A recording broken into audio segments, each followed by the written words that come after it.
ಆಗ್ಬೋದು madam. Okay sir. ಎಲ್ರಿಗೂ ನಮಸ್ಕಾರ.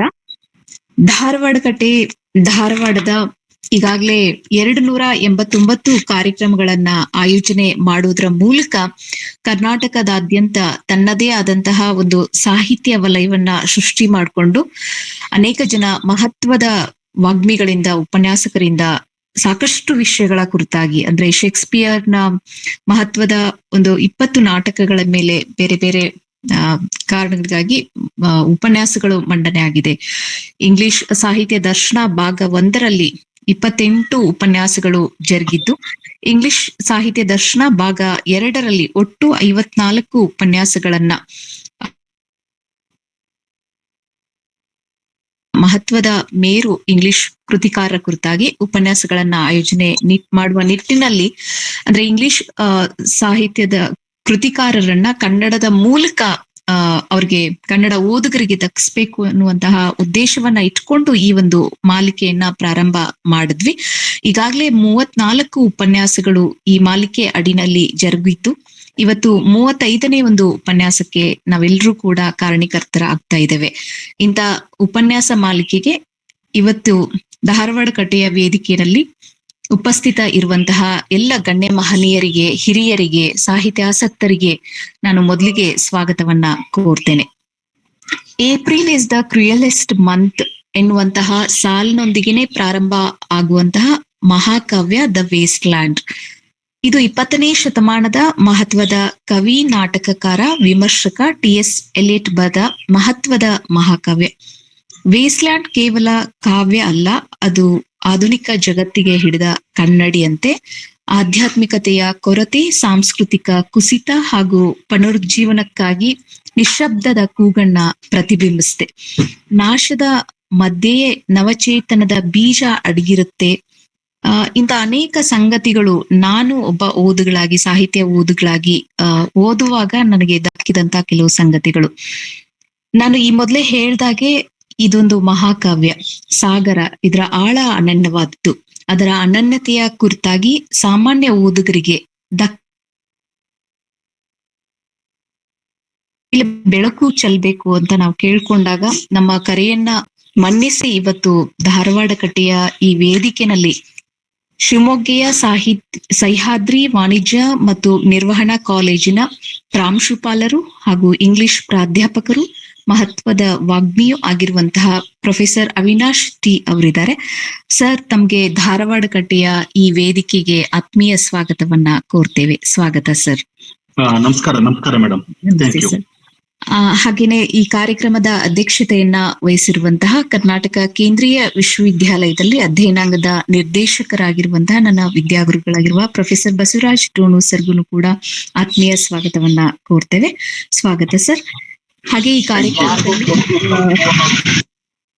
ಹಿರಿಯರು GM ಹೆಗ್ಗಡೆ ಸರ್ ಕೂಡ ಇದ್ದಾರೆ. ಬಹಳ ದಿನ ಆಗಿತ್ತು ಸರ್ ನಮ್ಮ ವೇದಿಕೆಗೆ ಬಂದು. ಸರ್, ತಮ್ಗೂ ಕೂಡ ಆತ್ಮೀಯ ಸ್ವಾಗತವನ್ನ ಕೋರ್ತೇನೆ ಸರ್. ಆತ್ಮೀಯ ಸ್ವಾಗತ ಸರ್. ಹಾಗೇನೆ ಅನೇಕ ಹಿರಿಯರಿಗೆ ಮತ್ತೊಮ್ಮೆ ನಾನು ಸ್ವಾಗತವನ್ನ ಕೋರಿ ಇವತ್ತಿನ ಉಪನ್ಯಾಸಕರಾಗಿರುವಂತಹ ಅವಿನಾಶ್ ಸರ್ ಅವರ ಒಂದು ಮಹತ್ವದ ಪರಿಚಯವನ್ನ ಬಹಳ ಸಂಕ್ಷಿಪ್ತವಾಗಿ ಮಾಡುವಂತಹ ಪ್ರಯತ್ನ ಮಾಡ್ತೇನೆ. ಶ್ರೀಯುತರು ಇಂಗ್ಲಿಷ್ ಪ್ರಾಧ್ಯಾಪಕರು, ಆಡಳಿತಗಾರರು, ಹಾಗೆ ವಾಗ್ಮಿಗಳು,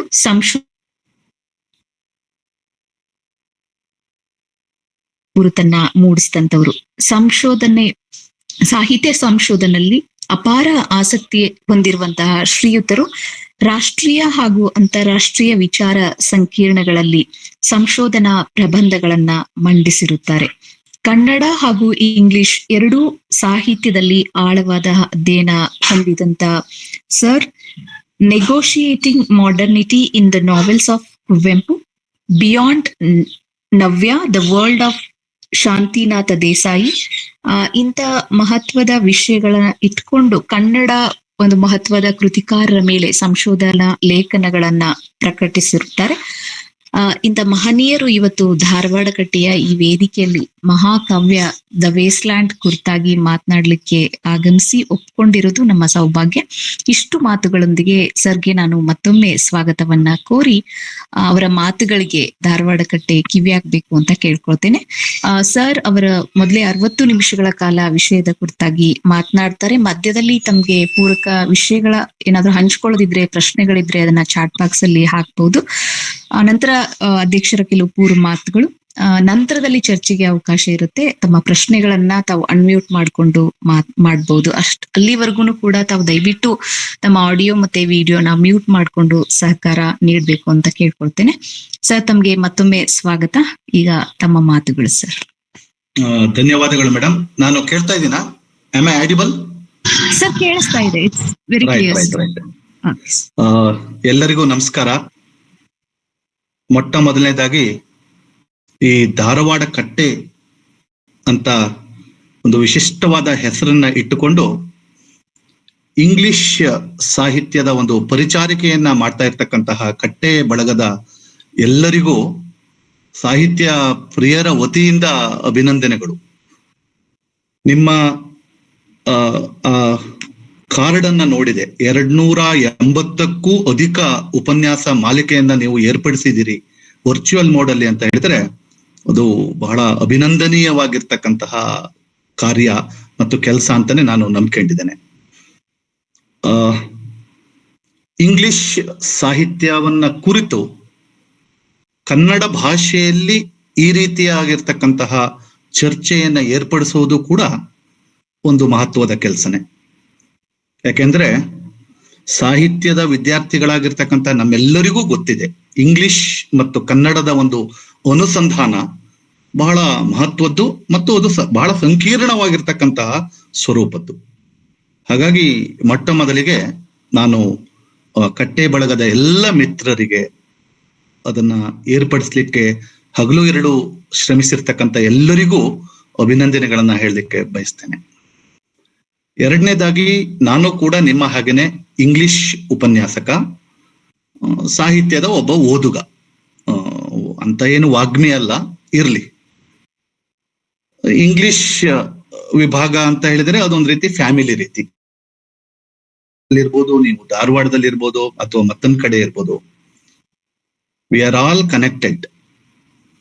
ಒಂದು ರೀತಿಯಲ್ಲಿ ವೆಸ್ಟ್ಲ್ಯಾಂಡ್ ಯಾವ ರೀತಿಯಲ್ಲಿ ಡಿಸ್ಕನೆಕ್ಟೆಡ್ ಇಮೇಜ್ ಕೊಡ್ತದೆ, ಅದನ್ನ ಕನೆಕ್ಟ್ ಮಾಡ್ತಕ್ಕಂಥದ್ದು ನಾವು. ಇಂಗ್ಲಿಷ್ ವಿಭಾಗಕ್ಕೆ ಸೇರಿರ್ತಕ್ಕಂಥ ನಾವೆಲ್ಲರೂ ಈ ಬಗೆಯ ಒಂದು ಕನೆಕ್ಷನ್ ಇದ್ರೆ ನಮ್ಮ ವೈಯಕ್ತಿಕವಾಗಿರ್ತಕ್ಕಂತಹ ಜೀವನ ಮತ್ತು ಪ್ರೊಫೆಷನಲ್ ಜರ್ನಿ ಬಹಳ ಅರ್ಥಪೂರ್ಣ ಆಗ್ತದೆ ಅಂತ ನಾನು ನಂಬ್ಕೊಂಡಿದ್ದೀನಿ. 1 ಗಂಟೆಗಳ ಕಾಲ ವೆಸ್ಟ್ಲ್ಯಾಂಡ್ ಪದ್ಯದ ಕುರಿತು ಮಾತಾಡ್ಲಿಕ್ಕೆ ಮೇಡಮ್ ಅವರು ತಿಳಿಸಿದ್ರು. ನೋಡ್ತೇನೆ ಅದು ಹೇಗಾಗತ್ತೆ ಅಂತ ಹೇಳಿ. ನಾನು ಸರಿಸುಮಾರಾಗಿ ಈ ರೀತಿಯಾಗಿ ಆಲೋಚನೆ ಮಾಡ್ಕೊಂಡೆ.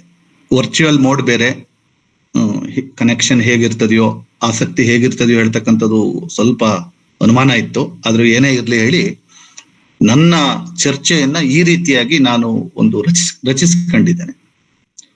ಮೊದಲನೇದಾಗಿ ವೇಸ್ಟ್ಲ್ಯಾಂಡ್, ಈಗಾಗಲೇ ಮೇಡಮ್ ಅವರು ಹೇಳಿದ ಹಾಗೆ ಬಹಳ ಮಹತ್ವಪೂರ್ಣವಾಗಿರುವ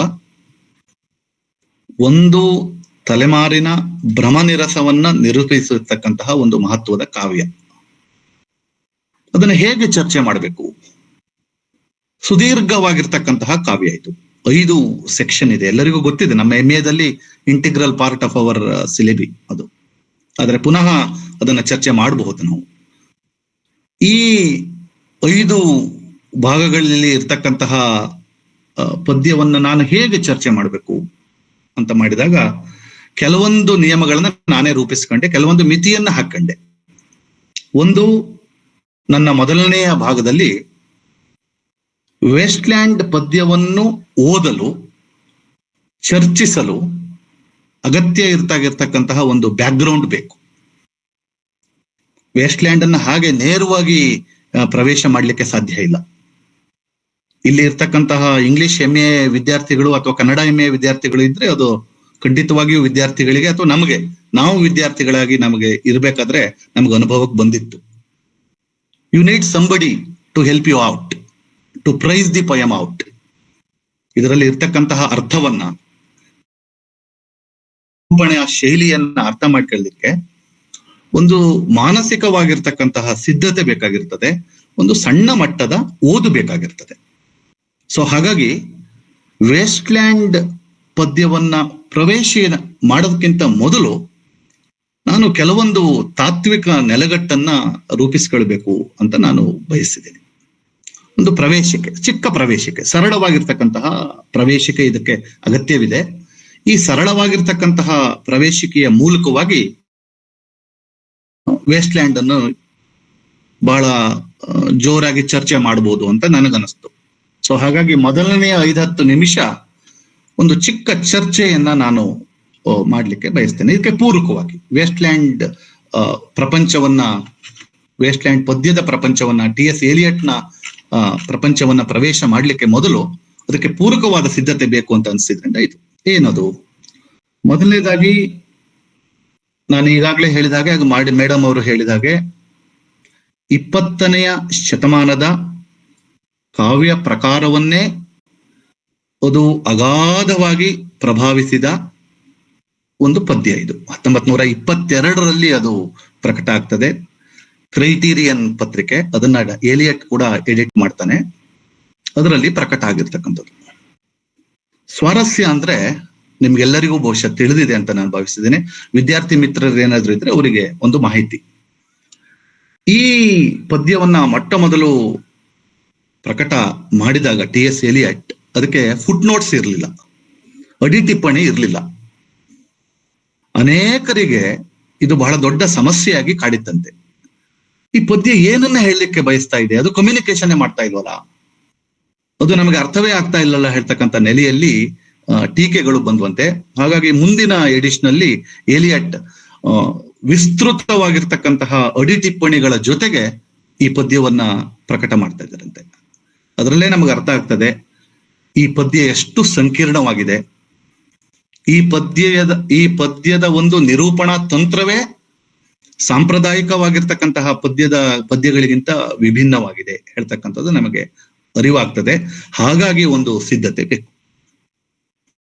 ನಾನೇನನ್ನ ಹೇಳಲಿಕ್ಕೆ ಬಯಸ್ತಾ ಇದ್ದೀನಿ, ಟಿ.ಎಸ್. ಎಲಿಯಟ್ ನವ್ಯ ಕಾವ್ಯ ಮತ್ತು ನವ್ಯ ವಿಮರ್ಶೆಯ ಒಬ್ಬ ಪ್ರವರ್ತಕ ಲೇಖಕ. ನೀವು 20ನೇ ಶತಮಾನವನ್ನ ನೀವು ಅಂದ್ರೆ ನಾವೆಲ್ಲರೂ ಸೇರಿ ನಾವು 20ನೇ ಶತಮಾನದ ಮೊದಲನೇ ಭಾಗದ ಸಾಹಿತ್ಯವನ್ನ ಗಮನಿಸಿದ್ರೆ ಯುಗ ಪ್ರವರ್ತಕ ಲೇಖಕ ಅಂತ ಕರೆಯೋದ್ರಲ್ಲಿ ಯಾವ ಸಂಶಯವರು ಇಲ್ಲ. ಅದೇನು ಬಹಳ ತಪ್ಪಾದ ವಿಮರ್ಶೆ ಏನಲ್ಲ. ಅದು ಮುಂದೆ ಟೀಕೆಗಳು ಬಂದವು. ಎಲಿಯಟ್ ಮತ್ತು ಲೆವಿಸ್ ಅವರ ವಿಧಾನದ ಬಗ್ಗೆ, ಕಾವ್ಯದ ಬಗ್ಗೆ, ನವ್ಯ ವಿಮರ್ಶೆಯ ಬಗ್ಗೆ ಟೀಕೆಗಳು ಬಂತು, ಅದನ್ನ ನಂತರ ಇಟ್ಕೊಳ್ಳೋಣ. ಆದರೆ ಒಂದು ಆಯಾಮದಲ್ಲಿ ಬಹಳ ದೊಡ್ಡ ಮಟ್ಟದಲ್ಲಿ ಇಂಗ್ಲಿಷ್ ಸಾಹಿತ್ಯದ ನೆಲೆಯನ್ನ ಬದಲಿಸಿದ ಒಬ್ಬ ಚಿಂತಕ ಮತ್ತು ಲೇಖಕ. ಈಗಾಗಲೇ ಮೇಡಮ್ನವ್ರು ಹೇಳ ಹಾಗೆ ಆತ ಬಹಳ ದೊಡ್ಡ ಕವಿ. ಏಟ್ಸ್ ಮತ್ತು ಎಲಿಯಟ್ ಇವರ ಕಾವ್ಯವನ್ನ ಆಲೋಚನೆ ಮಾಡ್ತಾ ಇರ್ಬೇಕಾದ್ರೆ ಯಾರು ಶ್ರೇಷ್ಠ ಹೇಳ್ತಕ್ಕಂಥ ಚರ್ಚೆ ಬಂದಿದ್ರಂತೆ. ಅದನ್ನ ನಂತರ ತಗೊಳ್ಳೋಣ. ಟ್ರೆಡಿಷನ್ ಅಂಡ್ ಇಂಡಿವಿಜುವಲ್ ಟ್ಯಾಲೆಂಟ್ ಎಲ್ಲರಿಗೂ ಪರಿಚಯ ಇರ್ತಕ್ಕಂಥದ್ದು. ಅದು ವಿಮರ್ಶೆಯ ಮಾನದಂಡವನ್ನೇ ಬದಲಿಸಿರ್ತಕ್ಕಂತಹ ಒಂದು ವಿಮರ್ಶಾತ್ಮಕ ಲೇಖನ. ಸೊ ಹಾಗಾಗಿ ಒಬ್ಬ ಕವಿಯಾಗಿ, ಒಬ್ಬ ವಿಮರ್ಶಕನಾಗಿ, ಒಬ್ಬ ನಾಟಕಕಾರನಾಗಿ ಸಾಹಿತ್ಯವನ್ನ ಗಾಢವಾಗಿ ಚಿಂತಿಸಿರ್ತಕ್ಕಂತಹ ಟಿ.ಎಸ್. ಎಲಿಯಟ್ ನವ್ಯ ಕಾವ್ಯ ಹೇಳ್ತಕ್ಕಂಥದ್ದು ಅಮೆರಿಕ ಮತ್ತು ಇಂಗ್ಲೆಂಡ್ ನಲ್ಲಿ ಬಹಳ ಪ್ರಭಾವಪೂರ್ಣವಾಗಿ ಇರಲು ಒಂದು ಭದ್ರವಾಗಿರ್ತಕ್ಕಂತಹ ಅಡಿಗಲ್ಲನ್ನ ಹಾಕಿರ್ತಕ್ಕಂತಹ ಲೇಖಕ. ಹಾಗಾಗಿ ನಮ್ಮ ಮೊದಲನೆಯ ಚರ್ಚೆನೆ ಯಾವ್ದಾಗ್ಬೇಕು ಅಂತ ಹೇಳಿದ್ರೆ, ನವ್ಯ ಕಾವ್ಯ ಅಂದ್ರೆ ಏನು, ಅದರ ಗುಣಲಕ್ಷಣಗಳು ಏನು, ಮತ್ತು ಅದಕ್ಕೂ ಈ ವೇಸ್ಟ್ಲ್ಯಾಂಡ್ ಪದ್ಯಕ್ಕೂ, ಬಂಜರ ಭೂಮಿ ಪದ್ಯಕ್ಕೂ ಇರ್ತಕ್ಕಂತಹ ಸಂಬಂಧ ಏನು ಹೇಳ್ತಕ್ಕಂಥದ್ದನ್ನು ನಾನು ವಿವರಿಸ್ಕೊಳ್ಬೇಕಾಗಿದೆ ಅಷ್ಟೇ. ಇನ್ನೇನು ಬಹಳ ದೊಡ್ಡ ಬ್ಯಾಕ್ಗ್ರೌಂಡ್ ಏನ ನಾನು ಕೊಡ್ತಾ ಇಲ್ಲ. ನವ್ಯ ಕಾವ್ಯದ ಗುಣಧರ್ಮ ಮತ್ತು ವೇಸ್ಟ್ಲ್ಯಾಂಡಿನ ಚರ್ಚೆ ಇವೆರಡೂ ಪೂರಕವಾಗಿರ್ಬೇಕಾಗ್ತದೆ. ಯಾಕೆಂದ್ರೆ ಅದಕ್ಕೆ ಒಂದಕ್ಕೊಂದು ಸಂಬಂಧ ಇದೆ ಅಂತ ಹೇಳಿ. ಹಾಗಾಗಿ ನನ್ನ ಮೊದಲನೆಯ ಭಾಗವನ್ನ ನಾನು ಒಂದು ಥಿಯರಿಟಿಕಲ್ ಫ್ರೇಮ್ ವರ್ಕ್ಗೆ ತರಲಿಕ್ಕೆ ಬಯಸ್ತಾ ಇದ್ದೇನೆ. ನೋಡಿ, ಎಲಿಯಟ್ ಮೂಲಭೂತವಾಗಿ ಅಮೆರಿಕದವನು. ಎಜ್ರಾ ಪೌಂಡ್ ಮತ್ತು ಆತನ ಸಾಹಿತ್ಯಿಕ ಗುರು ಎಜ್ರಾ ಪೌಂಡ್ ಮತ್ತು ಆತ ಇಬ್ರು ಅಮೆರಿಕದ ಮೂಲದವರು, ಆದ್ರೆ ಇಂಗ್ಲೆಂಡಿಗೆ ಬಂದು ನೆಲೆಸಿದ. ಅದಕ್ಕೆ ಆತನೇ ಉತ್ತರ ಕೊಟ್ಟಿದ್ದಾನೆ, ಯಾಕಪ್ಪ ಇಂಗ್ಲೆಂಡಿಗೆ ಬಂದೆ ಅಂತ ಹೇಳಿ. ಆತ ಹೇಳೋದು, ಇಂಗ್ಲೆಂಡಿಗೆ ಒಂದು ಬಹಳ ದೊಡ್ಡ ಪರಂಪರೆ ಇದೆ, ಚರಿತ್ರೆ ಇದೆ. ಆತನ ಪ್ರಕಾರ ಅಮೆರಿಕಕ್ಕೆ ಇಲ್ಲ. ಯಾಕಿಲ್ಲ ಹೇಳ್ತಕ್ಕಂಥದ್ದು ಗೊತ್ತಿದೆ. ಅವರು ಅಮೆರಿಕದವರು ಕಪ್ಪು ಚರಿತ್ರೆಯನ್ನ ಚರಿತ್ರೆ ಅಂತಾನೆ ಪರಿಗಣಿಸ್ಲಿಲ್ಲ. ಸೊ ಹಾಗಾಗಿ ಅವರ ಚರಿತ್ರೆ ಏನಿದ್ರು 17ನೇ ಶತಮಾನದಿಂದ ಈ ಕಡೆ ಮಾತಾಡ್ತಾರೆ. ಹಾಗಾಗಿ ಏಲಿಯಟ್ ಪರಂಪರೆಗೆ ಬಹಳ ಮಹತ್ವ ಕೊಟ್ಟಿರ್ತಕ್ಕಂತಹ ಒಬ್ಬ ಲೇಖಕ. ವೇಸ್ಟ್ ಲ್ಯಾಂಡ್ ಅಲ್ಲಿ ಕೂಡ ಬರುತ್ತದೆ, ಅದ್ರ ಚರ್ಚೆ ಮಾಡೋಣ. ಸೊ ಒಂದು ದೊಡ್ಡ ಪರಂಪರೆಯನ್ನ ಹುಡುಕಿಕೊಂಡು ಅರಸಿಕೊಂಡು ಏಲಿಯಟ್ ಇದನ್ನ ಅಮೆರಿಕವನ್ನ ಬಿಟ್ಟು ಇಂಗ್ಲೆಂಡಿನಲ್ಲಿ ಬಂದು ನೆಲೆಸ್ತಾನೆ. ಕನ್ನಡದ ನವ್ಯ ಕಾವ್ಯ ನವ್ಯ ವಿಮರ್ಶೆ ಮತ್ತು ಇಂಗ್ಲಿಷ್ನ ನವ್ಯ ಕಾವ್ಯ ನವ್ಯ ವಿಮರ್ಶೆಯನ್ನು ಗಮನಿಸಿದಾಗ ನಾವು ಅದರಲ್ಲಿ ಇರ್ತಕ್ಕಂತಹ ಬಹುತೇಕರು ಅಕಾಡೆಮಿಕ್ ವಲಯದಿಂದ ಬಂದಿರ್ತಕ್ಕಂಥವ್ರು. ಇಂಗ್ಲಿಷ್ ಮೇಸ್ಟರ್ಗಳು, ಕನ್ನಡ ಮೇಸ್ಟರ್ಗಳು, ಕನ್ನಡ ಮೇಸ್ಟರ್ಗಳು ಇರ್ಬೋದು ಅಂತ ಭಾವಿಸಿದ್ದೀನಿ. ಆದ್ರೆ ಏಲಿಯಟ್ ಸಾಂಪ್ರದಾಯಿಕ ರೀತಿಯಲ್ಲಿ ಅಕಾಡೆಮಿಕ್ ವಲಯಕ್ಕೆ ಸೇರಿದವನಲ್ಲ. ಆತ ಆಕ್ಚುಲಿ ಬ್ಯಾಂಕ್ ಅಲ್ಲಿ ಒಬ್ಬ ಉದ್ಯೋಗಿಯಾಗಿರ್ತಾರೆ. ನಂತರ ಅದನ್ನ ಬಿಟ್ಟು, ಆ ಜಾಬ್ ಅನ್ನ ಬಿಟ್ಟು ಪೂರ್ತಿ ಸಾಹಿತ್ಯಕ್ಕಾಗಿ ತನ್ನನ್ನು ತಾನು ಅರ್ಪಿಸ್ಕೊಂಡಿರ್ತಕ್ಕಂಥ ಒಬ್ಬ ಲೇಖಕ. ನಾನು ಈ ಒಂದು ಮಾಹಿತಿ, ಇದೇನು ವಿಮರ್ಶೆ ಅಲ್ಲ, ಮಾಹಿತಿಯನ್ನು ಯಾಕೆ ಕೊಟ್ಟೆ ಅಂತಂದ್ರೆ, ಏಲಿಯಟ್ಟನಿಗೆ ಈ ಪರಂಪರೆಯ ಬಗ್ಗೆ ಒಂದು ಗಾಢವಾಗಿರ್ತಕ್ಕಂಥ ನಂಬಿಕೆ ಮತ್ತು ಅಪಾರವಾಗಿರ್ತಕ್ಕಂಥ ಶ್ರದ್ಧೆ ಇತ್ತು. ಹಾಗಾಗಿ ಆತನ ಕಾವ್ಯದಲ್ಲಿ ಮತ್ತು ವಿಮರ್ಶೆಯಲ್ಲಿ ಪುನಃ ಪುನಃ ಪ್ರಸ್ತಾಪ ಆಗ್ತಕ್ಕಂಥ ಒಂದು ಕಾನ್ಸೆಪ್ಟ್ ಅಂದ್ರೆ ಅದು ಪರಂಪರೆ. ಎರಡನೇದು, ಆತ ಒಬ್ಬ ಸ್ಕಾಲರ್, ಬಹಳ ದೊಡ್ಡ ಪಂಡಿತ, ಒಂದು ಅರ್ಥದಲ್ಲಿ ಬಹಳ ದೊಡ್ಡ ಓದನ್ನ ಹೊಂದಿದ್ದ. ಸಣ್ಣ ಮಾಹಿತಿಯನ್ನೇ ತೆಗೆದಿದ್ರೆ ಆತನಿಗೆ 7-8 ಭಾಷೆಗಳ ಪರಿಚಯ ಇತ್ತು. ಕೇವಲ ಮೇಲ್ಮಟ್ಟದ ಪರಿಚಯ ಅಲ್ಲ, ಅಗಾಧವಾಗಿರ್ತಕ್ಕಂತಹ ಒಂದು ಜ್ಞಾನ ಇತ್ತು.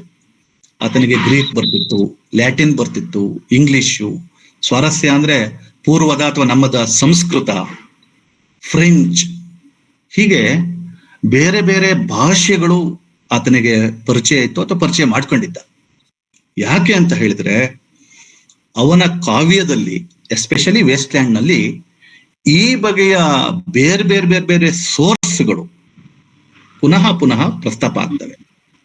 ಅವನಿಗೆ ಈ ಬಗೆಯ ವೈವಿಧ್ಯಮಯವಾಗಿರ್ತಕ್ಕಂತಹ ಪರಂಪರೆಗಳ ಪರಿಚಯ ಇದ್ದಿದ್ರಿಂದ ಈ ವೇಸ್ಟ್ ಲ್ಯಾಂಡ್ ಹೇಳ್ತಕ್ಕಂಥದ್ದು ಬಗೆ ಬಗೆಯ ಪರಂಪರೆಗಳು ಮತ್ತು ಸೋರ್ಸ್ಗಳು ಅನ್ನು ತನ್ನ ಒಡಲಿನಲ್ಲಿ ಇಟ್ಟುಕೊಂಡಿದೆ ಹೇಳ್ತಕ್ಕಂಥದ್ದನ್ನು ಕೂಡ ನಾವು ಗಮನಿಸಬಹುದು.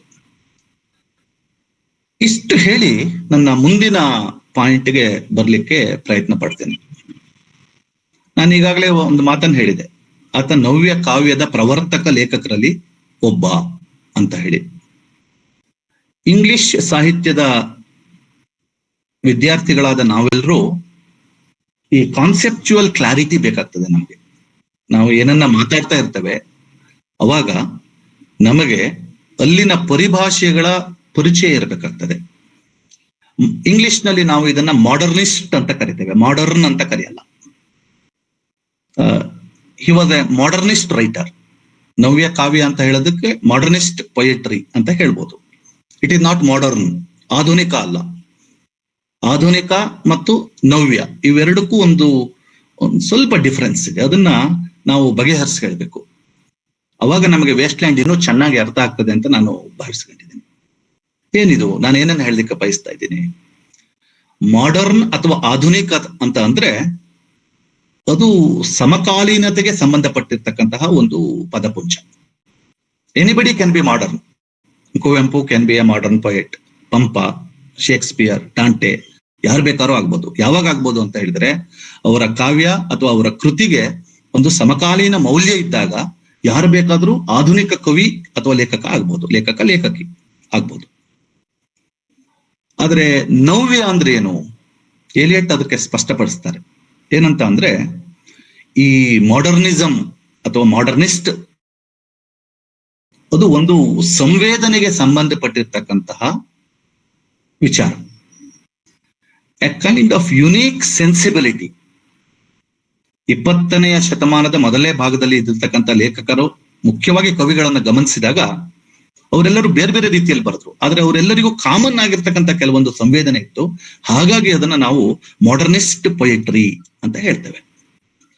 ಇದರ ಲಕ್ಷಣಗಳೇನು? ಇದರ ಲಕ್ಷಣಗಳನ್ನ ವಿವರಿಸ್ಕೊಂಡ್ರೆ ನಮಗೆ ವೇಸ್ಟ್ ಲ್ಯಾಂಡಿನ ಚರ್ಚೆ ಬಹಳ ಆರಾಮ ಆಗ್ತದೆ. ಇಲ್ಲೊಬಿಟ್ರೆ ಸ್ವಲ್ಪ ಆಚೆಗೆ ಹೆಚ್ಚಿಗೆ ಆಗ್ತದೆ. ಮೊದಲನೇದಾಗಿ, modernist poetry was a reaction against excessive romanticism. ಆತ 20ನೇ ಶತಮಾನದ ಮೊದಲನೇ ಭಾಗದಲ್ಲಿ ಬರವಣಿಗೆ ಮಾಡಿದ್ದ ತನ್ನ ಪ್ರಮುಖವಾಗಿರ್ತಕ್ಕಂಥ ಲೇಖನ ಟ್ರೆಡಿಷನ್ ಅಂಡ್ ಇಂಡಿವಿಜುವಲ್ ಟ್ಯಾಲೆಂಟ್ ನಲ್ಲೇ ಅದನ್ನ ಸ್ಪಷ್ಟಪಡ್ತಾನೆ. 1919 ಅನ್ಸುತ್ತೆ ಅದು ಪ್ರಕಟವಾಗಿರ್ತಕ್ಕಂಥ ವರ್ಷ. ಕಾವ್ಯ ಅಂದ್ರೆ ಏನು ಹೇಳ್ತಕ್ಕಂಥ ಪ್ರಶ್ನೆಯನ್ನ ಆತ ಎತ್ಕೊಳ್ತಾನೆ. ಎಲಿಯಟ್ ಕಾವ್ಯವನ್ನ ಕುರಿತು, ಕಾವ್ಯ ಸೃಷ್ಟಿಯನ್ನ ಕುರಿತು ಮಾತನಾಡ್ತಾ ಇರ್ಬೇಕಾದ್ರೆ ಪರಂಪರೆಗೂ ಮತ್ತು ಅಭಿವ್ಯಕ್ತಿ ಅಂದ್ರೆ ಇಂಡಿವಿಜುವಲ್ ಟ್ಯಾಲೆಂಟ್, ವ್ಯಕ್ತಿಗತ ಪ್ರತಿಭೆಗೂ ಇರ್ತಕ್ಕಂಥ ಸಂಬಂಧದ ಕುರಿತು ಮಾತನಾಡ್ತಾ ಇರ್ಬೇಕಾದ್ರೆ ಬಹಳ ವ್ಯಂಗ್ಯವಾಗಿ ಒಂದು ಮಾತನ್ನು ಹೇಳ್ತಾನೆ. ಏನಂತ ಅಂದ್ರೆ, poetry is not a turning loose of emotions but it is an escape from it. ಮಾತನ್ನ ಆ ಕಾಲಕ್ಕೆ ಈ ಕಾಲ ಹೇಳ್ತಾನೆ. ನಾನು ಯಾಕೆ ವ್ಯಂಗ್ಯ ಅಂತ ಹೇಳಿದೆ? ಆ ಲೇಖನದಲ್ಲಿ ಟ್ರೆಡಿಷನ್ ಮತ್ತು ಇಂಡಿವಿಜುವಲ್ ಟ್ಯಾಲೆಂಟ್ ನಲ್ಲಿ ವರ್ಡ್ಸ್ ವರ್ತನ ಹೆಸರನ್ನೇ ಹೇಳಲ್ಲ. ಆದ್ರೆ ಕಾವ್ಯ ಅಂದ್ರೆ ಏನು ಹೇಳೋದ್ರ ಬಗ್ಗೆ ಮಾತನಾಡ್ತಾನೆ, ಮತ್ತು ಯಾವುದು ಕಾವ್ಯ ಅಲ್ಲ ಹೇಳ್ತಕ್ಕಂಥದ್ದನ್ನು ಕೂಡ ಮಾತಾಡ್ತಾನೆ. ವರ್ಡ್ಸ್ ವರ್ತ್ ನಮ್ಮೆಲ್ಲರಿಗೂ ಪರಿಚಯ ಇದ್ದ ಹಾಗೆ ಕಾವ್ಯ ಸೃಷ್ಟಿಯನ್ನ ಕುರಿತು ಮಾತನಾಡ್ತಾ ಇರ್ಬೇಕಾದ್ರೆ, it is a spontaneous overflow of powerful feelings and emotions recollected in tranquility ಹೇಳ್ತಕ್ಕಂಥ ಮಾತನ್ನು ಹೇಳಿದ್ದ. ಆದ್ರೆ ಇದನ್ನ ನಿರಾಕರಿಸಿರ್ತಕ್ಕಂತಹ Eliot, it is not turning loose of emotions, ನಿಮಗೆ ಬೇಕಾದಾಗ ಭಾವನೆಗಳು ದುಮ್ಮಿಕ್ಕಿ ಬರೋದು, ಬೇಡ ಅಂತ ಹೇಳೋದು ನಮ್ಮ ಮನೆಯೊಳಗೆ ಬರ್ತಕ್ಕಂಥ ನೀರಿನಂಗ ಅಲ್ಲಪ್ಪ ಅದು ಅಂತ ಹೇಳ್ತಾನೆ. It's an escape. ಸೊ ಹಾಗಾಗಿ ನಾವು ನವ್ಯ ಕಾವ್ಯವನ್ನ ಯಾವ ನೆಲೆಯಲ್ಲಿ ಅರ್ಥ ಮಾಡ್ಕೊಳ್ಬೇಕು ಅಂತ ಹೇಳಿದ್ರೆ, ಅದಕ್ಕೊಂದು ವಿಶಿಷ್ಟ ಸಂವೇದನೆ ಇತ್ತು ಅಂತ ಆ ಕವಿಗಳು ಹೇಳಿದ್ರು. ಅದ್ರ ಬಗ್ಗೆ ಟೀಕೆ ಬಂದಿದೆ, ನಂತರ ಮಾತಾಡೋಣ. ಎರಡನೇದು, ಎಕ್ಸೆಸಿವ್ ಭಾವನಾತ್ಮಕವಾಗಿರ್ತಕ್ಕಂತಹ ನೆಲೆಯನ್ನ ಇದು ನಿರಾಕರಣೆ ಮಾಡ್ತದೆ. ಅದರ ಬದಲಾಗಿ ಅನಾಲಿಟಿಕಲ್, ಇದು ಕೇವಲ ಹೃದಯಕ್ಕೆ ಸಂಬಂಧಪಟ್ಟಿರ್ತಕ್ಕಂತಹ ಮಾತಲ್ಲ, ಇದು ಮೆದುಳು ವೈಚಾರಿಕವಾಗಿ ಕೂಡ ಇರಬೇಕು ಅಂತ ಹೇಳ್ತದೆ. ಅದರಿಂದ ಎಲಿಯಟ್ ಒಂದು ಇಂಪರ್ಸನಲ್ ಆದ ಸ್ಯಾಕ್ರಿಫೈಸಿಂಗ್ ದಿ ಸೆಲ್ಫ್ ಹೇಳ್ತಕ್ಕಂಥ ಮಾತನ್ನು ಹೇಳ್ತಾನೆ. ಈ ತರದ ಒಂದು ಚರ್ಚೆಯನ್ನ ಆತ ಪ್ರಾರಂಭ ಮಾಡಿದ. ವೇಸ್ಟ್ ಲ್ಯಾಂಡ್ ಅನ್ನ ಓದಿದ್ರೆ ನಮಗೆ ಹೇಗೆ poetry is not subjective but it is objective ಹೇಳ್ತಕ್ಕಂಥದ್ದು ಕೂಡ ಗೊತ್ತಾಗ್ತದೆ.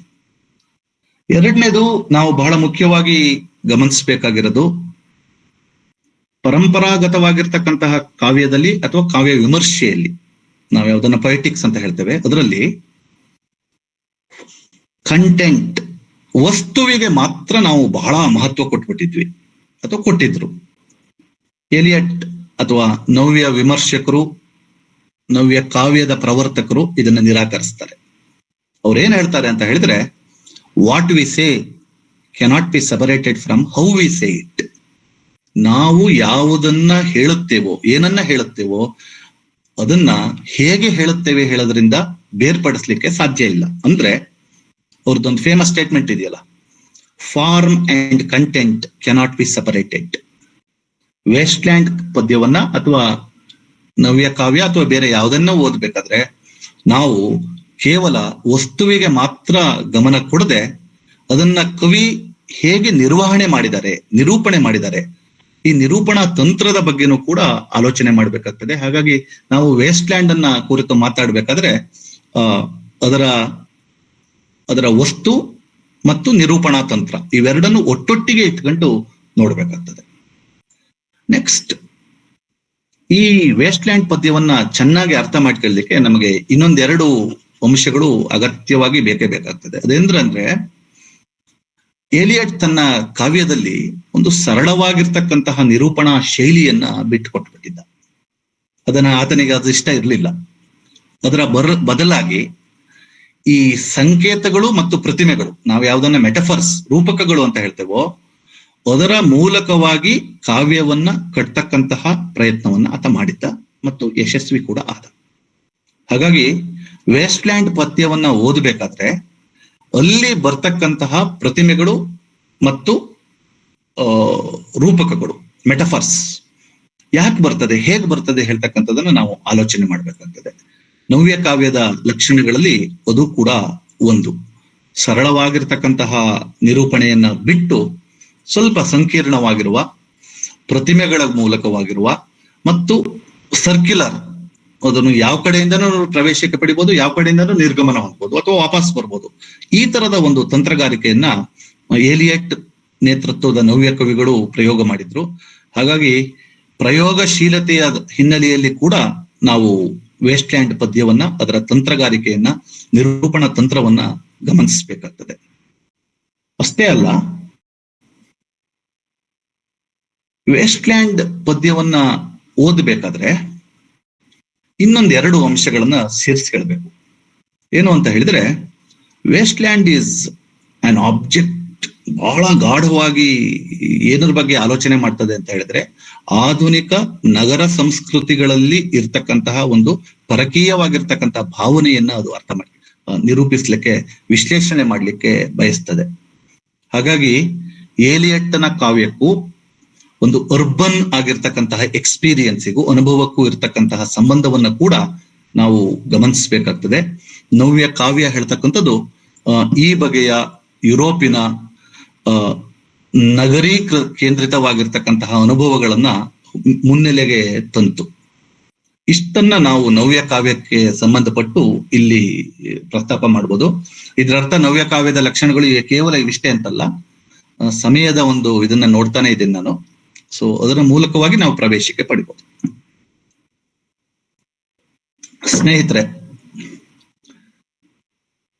ಈ ಯುಗ ಪ್ರವರ್ತಕ ಲೇಖಕ ಬಹಳ ಮಹತ್ವದ ಗಾಢವಾಗಿರ್ತಕ್ಕಂಥ ಪದ್ಯವನ್ನ ಬರೆದ್ನಲ್ಲ, ಬಂಜರು ಭೂಮಿ ಅಥವಾ ವೇಸ್ಟ್ಲ್ಯಾಂಡ್ ಹೇಳ್ತಕ್ಕಂಥದ್ದು, ಅದು ಯಾವ ಬಗೆಯ ವಸ್ತುವನ್ನ ನಿಭಾಯಿಸಿದೆ. ಮೊದಲಿಗೆ ವಸ್ತು ತಗೊಳ್ಳೋಣ, ನಂತರ ತಂತ್ರಕ್ಕೆ ಬರೋಣ. ಅನೇಕ ವಿಮರ್ಶಕರು ಇದರ ಬಗ್ಗೆ ಚರ್ಚೆ ಮಾಡಿದ್ದಾರೆ. ಬಹಳ ದೊಡ್ಡ ಮಟ್ಟದ ಚರ್ಚೆ ನಡೆದಿದೆ ಏಲಿಯಟ್ನ ವೇಸ್ಟ್ಲ್ಯಾಂಡ್ ಮತ್ತು ಏಲಿಯಟ್ನ ಕಾವ್ಯ ಮತ್ತು ಆತನ ವಿಮರ್ಶೆ ಬಗ್ಗೆ. ಇದು ಆಧುನಿಕ ಯುರೋಪಿನ ಒಂದು ಬಿಕ್ಕಟ್ಟಿನಲ್ಲಿ ಹುಟ್ಟಿರುವ ಕಾವ್ಯ. It is born out of the crisis of modern European civilisation ಹೇಳ್ತಕ್ಕಂತಹ ಮಾತು ಬಂದಿದೆ. ಹಾಗಾಗಿ ನಾವು ನವ್ಯ ಕಾವ್ಯವನ್ನ ಅಥವಾ ನವ್ಯ ಕೃತಿಗಳನ್ನ ಗಮನಿಸಿದ್ರೆ ಪದೇ ಪದೇ ಪದೇ ಅಲ್ಲಿ ಬಿಕ್ಕಟ್ಟು ಪ್ರಾರಂಭ ಆಗ್ತದೆ. ವೇಸ್ಟ್ಲ್ಯಾಂಡ್ ಬಿಕ್ಕಟ್ಟಿನಿಂದಲೇ ಶುರುವಾಗಿ, ಮೇಡಮ್ ಅವ್ರು ಹೇಳಿದ್ರೆ April is the cruellest month ಅಂತ ಹೇಳಿ, ಫಾಲಿಂಗ್ ಡೌನ್ ಹೇಳ್ತಕ್ಕಂತಹ ಬಿಕ್ಕಟ್ಟಿನಲ್ಲೇ ಕೊನೆ ಆಗ್ತದೆ. ಹಾಗಾಗಿ 20ನೇ ಶತಮಾನದ ಯುರೋಪಿನ ಬಿಕ್ಕಟ್ಟು ಮತ್ತು ವೆಸ್ಟ್ಲ್ಯಾಂಡ್ ನಲ್ಲಿ ಇರ್ತಕ್ಕಂತಹ ಅನುಭವ ಪ್ರಪಂಚ, ಇವೆರಡನ್ನೂ ನಾವು ನೋಡ್ಬೇಕಾಗಿದೆ. ಇದು ಒಂದು ಅಂಶ. ಎರಡನೇದು, ಆಧುನಿಕ ಮನುಷ್ಯನ ಇಂಟೀರಿಯರ್ ಲ್ಯಾಂಡ್ಸ್ಕೇಪ್, ಅಂತರಂಗದ ಶೋಧನೆಯನ್ನ ಈ ವೇಸ್ಟ್ಲ್ಯಾಂಡ್ ಮಾಡ್ತದೆ. ನವ್ಯ ಕಾವ್ಯದ ಮತ್ತೊಂದು ಮನೋಧರ್ಮ ಯಾವ್ದಪ್ಪ ಅಂತ ಹೇಳಿದ್ರೆ, ಎದುರುಗಡೆ ಇರ್ತಕ್ಕಂತಹ ಸಮಾಜವನ್ನ ಪರೀಕ್ಷೆ ಮಾಡ್ಬೇಕಾದ್ರೆ ಅವರ ತಂತ್ರಗಾರಿಕೆ ಏನು ಅಂತ ಹೇಳಿದ್ರೆ, ಒಬ್ಬ ವ್ಯಕ್ತಿ ಅಥವಾ ಒಬ್ಬ ಇಂಡಿವಿಜುವಲ್ನ ಅಂತರಂಗದ ಪ್ರವೇಶಕವನ್ನ ಮಾಡಿ ಅದನ್ನ ಪರೀಕ್ಷೆ ಮಾಡಿದರೆ ನಾವು ಇಡೀ ಎದುರುಗಡೆ ಇರ್ತಕ್ಕಂಥ ಸಮಾಜವನ್ನೇ ಪರೀಕ್ಷೆ ಮಾಡಿದಾಗೆ ಹೇಳ್ತಕ್ಕಂಥ ನಂಬಿಕೆ. ವೇಸ್ಟ್ಲ್ಯಾಂಡ್ ಅಲ್ಲಿ ಕೂಡ ಈ ಬಗೆಯ ಅಂತರಂಗದ ಶೋಧವನ್ನ ನಾವು ಗಮನಿಸಬಹುದು. ಇದಕ್ಕಿಂತ ಮೊದಲೇ ಪ್ರಕಟ ಆಗಿರ್ತಕ್ಕಂಥ the love song of Alfred J Prufrock ಹೇಳ್ತಕ್ಕಂತಹ ಮಧ್ಯವಯಸ್ಕ ಮನುಷ್ಯನ ಅಂತರಂಗದ ಶೋಧ. ಆತನಿಗೆ ಒಂದು ಪ್ರಶ್ನೆಯನ್ನೇ ಕೇಳಕ್ ಬರೋದಿಲ್ಲ, ಆ ತರದ ಒಂದು ಬಿಕ್ಕಟ್ಟಿನಲ್ಲಿ ಇರ್ತಾನೆ. ಅಥವಾ ಒಬ್ಬನ ಪ್ರಶ್ನೆ ಅಲ್ಲ, ಅದು ಎಲ್ಲರ ಪ್ರಶ್ನೆ ಅಂತ ಹೇಳಿ. ಹಾಗಾಗಿ ವೇಸ್ಟ್ಲ್ಯಾಂಡ್ ಪದ್ಯವನ್ನ ಓದಬೇಕಾದ್ರೆ ಈ ಬಗೆಯ ಒಂದು ಅಂತರಂಗದ ಶೋಧ, ಅಂತರಂಗದ ಒಳಗೆ ಇರ್ತಕ್ಕಂತಹ ನೆಲೆ ಹೇಗೆ ಬಹಿರಂಗದ ನೆಲೆಗೆ ಅದನ್ನ ಕನೆಕ್ಟ್ ಮಾಡ್ತಾರೆ, ಏಲಿಯಟ್ ಹೇಗೆ ಮಾಡಿದ್ದಾನೆ ಹೇಳ್ತಕ್ಕಂಥದ್ದನ್ನು ಕೂಡ ನಾವು ಗಮನಿಸಬೇಕಾಗ್ತದೆ. ಇನ್ನೊಂದಿಷ್ಟು ವಿಮರ್ಶಕರು ಈ ವೇಸ್ಟ್ಲ್ಯಾಂಡ್ ಪದ್ಯದ ಬಗ್ಗೆ ಅನೇಕ ವಿಮರ್ಶೆ ಮಾಡಿದ್ದಾರೆ. ಅದರಲ್ಲಿ ಒಂದು, wasteland deals with the disillusionment of a generation. ಒಂದು ಇಡೀ ಜನಾಂಗದ, 20ನೇ ಶತಮಾನದ ಜನಾಂಗದ ಒಂದು ಭ್ರಮ ನಿರಸನವನ್ನ ಕುರಿತು, ಡಿಸಿಲ್ಯೂಷನ್ಮೆಂಟ್ ಕುರಿತು ಮಾತನಾಡ್ತದೆ ಅಂತ ಹೇಳಿ.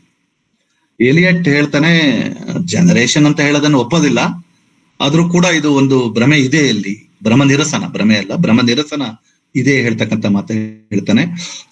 ವೇಸ್ಟ್ ಲ್ಯಾಂಡಿನ ಓದುಗರಾಗಿ ನಾವು ಖಂಡಿತವಾಗಿ ಈ ಮಾತನ್ನ ಒಪ್ಪೋದು. ಈ ಪದ್ಯ 20ನೇ ಶತಮಾನದ ಮಧ್ಯಮ ವರ್ಗದ ಅರ್ಬನ್ ನಗರೀಕರಣಕ್ಕೆ ಒಳಗಾದ ಒಂದು ವರ್ಗದ ಜನರ ಭ್ರಮ ನಿರಸನವನ್ನ ಅದು ಪ್ರತಿಪಾದಿಸ್ತದೆ. ನಾನು ಈ ಮಾತು ಹೇಳ್ಬೇಕಾದ್ರೆ ಒಂದು ವರ್ಗ ಅಂತ ಹೇಳಿದೆ, ನಾನು ಈ ಮಾತಾಡಬೇಕಾದ್ರೆ ಎಜುಕೇಟೆಡ್, ವಿದ್ಯಾವಂತರಾದ ನಗರಕ್ಕೆ ಸಂಬಂಧಪಟ್ಟಿರ್ತಕ್ಕಂಥ ವರ್ಗದ ಭ್ರಮ ನಿರಸನ ಅಂತ ಹೇಳಿದೆ. ಅದು ಡೆಲಿಬರೇಟ್ ಆಗಿ ಹೇಳ್ತಾ ಇದ್ದೇನೆ, ಯಾಕಂದ್ರೆ ಇದರ ಬಗ್ಗೆ ಟೀಕೆ ಬಂದಿದೆ, ವಿಮರ್ಶೆ ಬಂದಿದೆ, ವ್ಯಾಖ್ಯಾನಗಳು ಬಂದಿದ್ದಾವೆ, ಅದು ಹಾಗಲ್ಲ ಅಂತ ಹೇಳಿ ಅದರ ಸದ್ಯಕ್ಕೆ ಇಟ್ಕೊಳ್ಳೋಣ. ನೆಕ್ಸ್ಟ್, ವೆಸ್ಟ್ಲ್ಯಾಂಡ್ ಯಾವುದರ ಬಗ್ಗೆ, ಯಾವ ಅನುಭವಗಳ ಬಗ್ಗೆ ತಾನು ಒಡಲಿನಲ್ಲಿ ಇಟ್ಕೊಂಡಿದೆ ಅಂತ ಹೇಳಿದ್ರೆ, ಆಧುನಿಕ ಮನುಷ್ಯನ ಒಂದು ತಬ್ಬಲಿತನ, ಒಂಟಿತನ, ಏಲಿಯನೇಷನ್, ಎ ಕೈಂಡ್ ಆಫ್ ರೂಟ್ಲೆಸ್ನೆಸ್, ತಮ್ಮ ಸಾಂಸ್ಕೃತಿಕ ಬೇರುಗಳೇ ಕಡಿದು ಹೋಗಿರ್ತಕ್ಕಂತಹ ಒಂದು ಸ್ಥಿತಿಯನ್ನ ಅದು ರೂಪಿಸುತ್ತದೆ. ಒಂದು ಬಗೆಯ ಲಾಸ್ ಆಫ್ ಕಮ್ಯುನಿಕೇಶನ್, ಮನುಷ್ಯ ಸಂಬಂಧದಲ್ಲಿ ಇರ್ತಕ್ಕಂತಹ ಒಂದು ಸ್ವಾರ್ಥದ ನೆಲೆ, ಮನುಷ್ಯರ ನಡುವೆ ಇರ್ತಕ್ಕಂತಹ ಒಂದು ಬಿಕ್ಕಟ್ಟು, ಅರ್ಥಪೂರ್ಣವಾಗಿರ್ತಕ್ಕಂತಹ ಬದುಕನ್ನ ಕಟ್ಟಲಾರದ ಆಧುನಿಕ ಮನುಷ್ಯರು, ಇದಕ್ಕೆ ಕಾರಣೀಕರ್ತರಾಗಿರ್ತಕ್ಕಂಥ ಒಂದು ಸಂಪರ್ಕನೇ ಸಾಧ್ಯ ಆಗ್ತಾ ಇರಲಿಲ್ಲ. Loss of communication. Waste Land ಅಲ್ಲಿ ಒಂದು ಮಾತು ಬರ್ತದೆ, ಲಂಡನ್ ಬ್ರಿಡ್ಜ್ ಮೇಲೆ ಸಾವಿರಾರು ಜನ ಹೋಗ್ತಾ ಇರ್ತಾರೆ, I see death on their faces ಹೇಳ್ತಕ್ಕಂಥ ಮಾತನ್ನ ಹೇಳ್ತಾರೆ. ಇಡೀ ಲಂಡನ್ ನಗರವೇ ಪತನಗೊಂಡಿದೆ ಮತ್ತು ಅಲ್ಲಿರ್ತಕ್ಕಂಥ ಜನರು ಸಾವಿನ ಒಂದು ಕಳೆಯಿಂದ ಓಡಾಡ್ತಾ ಇದ್ದಾರೆ ಹೇಳ್ತಕ್ಕಂಥ ಮಾತನ್ನ ಹೇಳ್ತಾ ಇದ್ದಾರೆ. ಹಾಗಾಗಿ ಈ ಬಗೆಯ ಒಂದು ಏಲಿಯನೇಷನ್, ಈ ಬಗೆಯ ಒಂದು ರೂಟ್ಲೆಸ್ನೆಸ್, ಇವೆಲ್ಲವನ್ನೂ, ಈ ಬಗೆಯ ಒಂದು ನೆಗೆಟಿವ್ ಆಗಿರ್ತಕ್ಕಂತಹ ಅನುಭವವನ್ನ ವೆಸ್ಟ್ ಲ್ಯಾಂಡ್ ಪ್ರತಿಪಾದಿಸ್ತದೆ. ಇನ್ನು ಕೆಲವು ವಿಮರ್ಶಕರು ಇದರ ಬಗ್ಗೆ ಮಾತನಾಡ್ತಾ, Waste land deals with fractured experience of modern civilisation. ಆಧುನಿಕ ನಾಗರಿಕತೆಯಲ್ಲಿ ಇರುವ ಛಿದ್ರಗೊಂಡ ಅನುಭವಗಳು, ಫ್ರಾಕ್ಚರ್ಡ್ ಎಕ್ಸ್ಪೀರಿಯನ್ಸ್ ಅಂತ ಹೇಳಿದರೆ ಇದು ಖಂಡಿತವಾಗಿಯೂ ಸತ್ಯ ಅಂತಾನೆ ನನಗನ್ಸ್ತದೆ. ಹಾಗಾಗಿ ಈ ವೆಸ್ಟ್ ಲ್ಯಾಂಡಿನ ಸ್ಟ್ರಕ್ಚರ್ ಕೂಡ ಕಂಪ್ಲೀಟ್ಲಿ ಫ್ರಾಕ್ಚರ್ಡ್. ಒಬ್ಬ ವಿಮರ್ಶಕರು ಹೇಳ ಹಾಗೆ, it is constructed through heap of broken images. ಭಗ್ನಗೊಂಡ ರೂಪಕಗಳ ಮೂಲಕ, ಪ್ರತಿಮೆಗಳ ಮೂಲಕ ನಿರೂಪಿತವಾಗಿದೆ. ಅದಕ್ಕೆ ಹೇಗೆ ಲಿಂಕ್ ಕೊಟ್ಕೊಳ್ಬೇಕು ಅಂದ್ರೆ ನಾವು ಕೊಟ್ಕೊಳ್ಬೇಕು, ರೀಡರ್ಸ್ ಕೊಟ್ಕೊಳ್ಬೇಕು, ಅದನ್ನ ಹೇಳ್ತದೆ. ಹಾಗಾಗಿ ವೆಸ್ಟ್ ಲ್ಯಾಂಡ್ ಪದ್ಯವನ್ನ ಓದಬೇಕಾದ್ರೆ ಈ ಬಗೆಯ ಒಂದು ಫ್ರಾಕ್ಚರ್ಡ್ ಎಕ್ಸ್ಪೀರಿಯನ್ಸ್ ಅಥವಾ ಛಿದ್ರಗೊಂಡಿರ್ತಕ್ಕಂಥ ಅನುಭವವನ್ನು ಕೂಡ ನಾವು ಗಮನಿಸಬೇಕು. ಇನ್ನು ಮುಂದಿನ ಹಂತಕ್ಕೆ ನಾವು ಚರ್ಚೆಯನ್ನ ತೆಗೆದುಕೊಂಡು ಹೋಗೋದಿದ್ರೆ, ಇದರ ಸ್ಟ್ರಕ್ಚರ್, ನಿರೂಪಣಾ ತಂತ್ರ ಹೇಳ್ತಕ್ಕಂಥದ್ದು ಕೂಡ ಬಹಳ ವಿಶಿಷ್ಟ.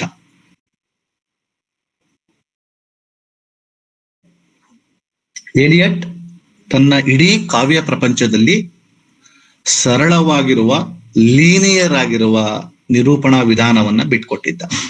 ಸಂಕೇತಗಳ ಮೂಲಕವಾಗಿ, ರೂಪಕಗಳ ಮೂಲಕವಾಗಿ, ಮಿತ್, ಪುರಾಣಗಳ ಒಂದು ಇಮೇಜ್ಗಳನ್ನ ಪುನಃ ಬಳಸುವುದರ ಮೂಲಕವಾಗಿ ನಿರೂಪಣೆಯನ್ನ ಮಾಡ್ತಾನೆ. ಈ ಪದ್ಯದಲ್ಲೂ ಕೂಡ ಈ ಬಗೆಯ ಒಂದು ಸ್ಟ್ರಕ್ಚರ್ ಅಥವಾ ನಿರೂಪಣಾ ತಂತ್ರವನ್ನ ನಾವು ಗಮನಿಸಬಹುದು. ಹೇಗೆ ಅಂತ ಹೇಳಿದ್ರೆ, ಈ ಪದ್ಯ 5 ಭಾಗಗಳಲ್ಲಿ ಇರ್ತಕ್ಕಂತಹ ಪದ್ಯ ಭಗ್ನಗೊಂಡ ಮತ್ತು ಛಿದ್ರಗೊಂಡ ಪ್ರತಿಮೆಗಳ ಮಹಾಪೂರದಿಂದ ತುಂಬಿ ಹೋಗಿದೆ. ಇದಕ್ಕೆ ವಿಮರ್ಶಕರು ಕ್ಯಾಲಿಡೋಸ್ಕೋಪಿಕ್ ಟೆಕ್ನಿಕ್ ಹೇಳ್ತಾರೆ.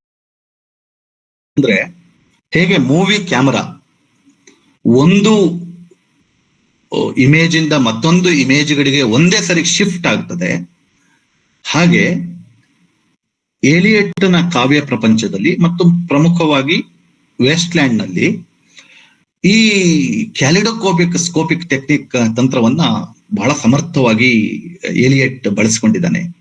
ಒಂದು ಇಮೇಜ್ ಇಂದ ಮತ್ತೊಂದು ಇಮೇಜು, ಗತಕಾಲದಿಂದ ವರ್ತಮಾನ ಕಾಲ, ಒಂದು ಬಗೆಯ ಸೋರ್ಸ್ ಬುಕ್ ಇಂದ ಮತ್ತೊಂದು ಬಗೆಯ ಸೋರ್ಸ್ ಬುಕ್, ಅಲ್ಯೂಷನ್ಸ್ ಅಂತ ಹೇಳ್ತಾರಲ್ಲ, ಅದನ್ನ ಆತ ಬಳಸ್ಕೊಂಡಿದ್ದಾನೆ. ಇದನ್ನ ನಾವು ಗಮನಿಸಬೇಕಾಗ್ತದೆ.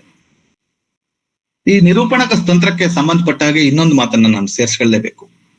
ಅದು ಇಲ್ಲಿ ಒಬ್ಬ ನೆರೇಟರ್, ನಿರೂಪಕ ಅಥವಾ ನಿರೂಪಕಿ ಇಲ್ಲ. ಅದರ ಬದಲಾಗಿ 10 ನಿರೂಪಕರು, ಆ ನಿರೂಪಕರು ಪಾತ್ರಗಳು ಕೂಡ ಅಲ್ಲ. They are not characters, they are only voices, ಧ್ವನಿಗಳು.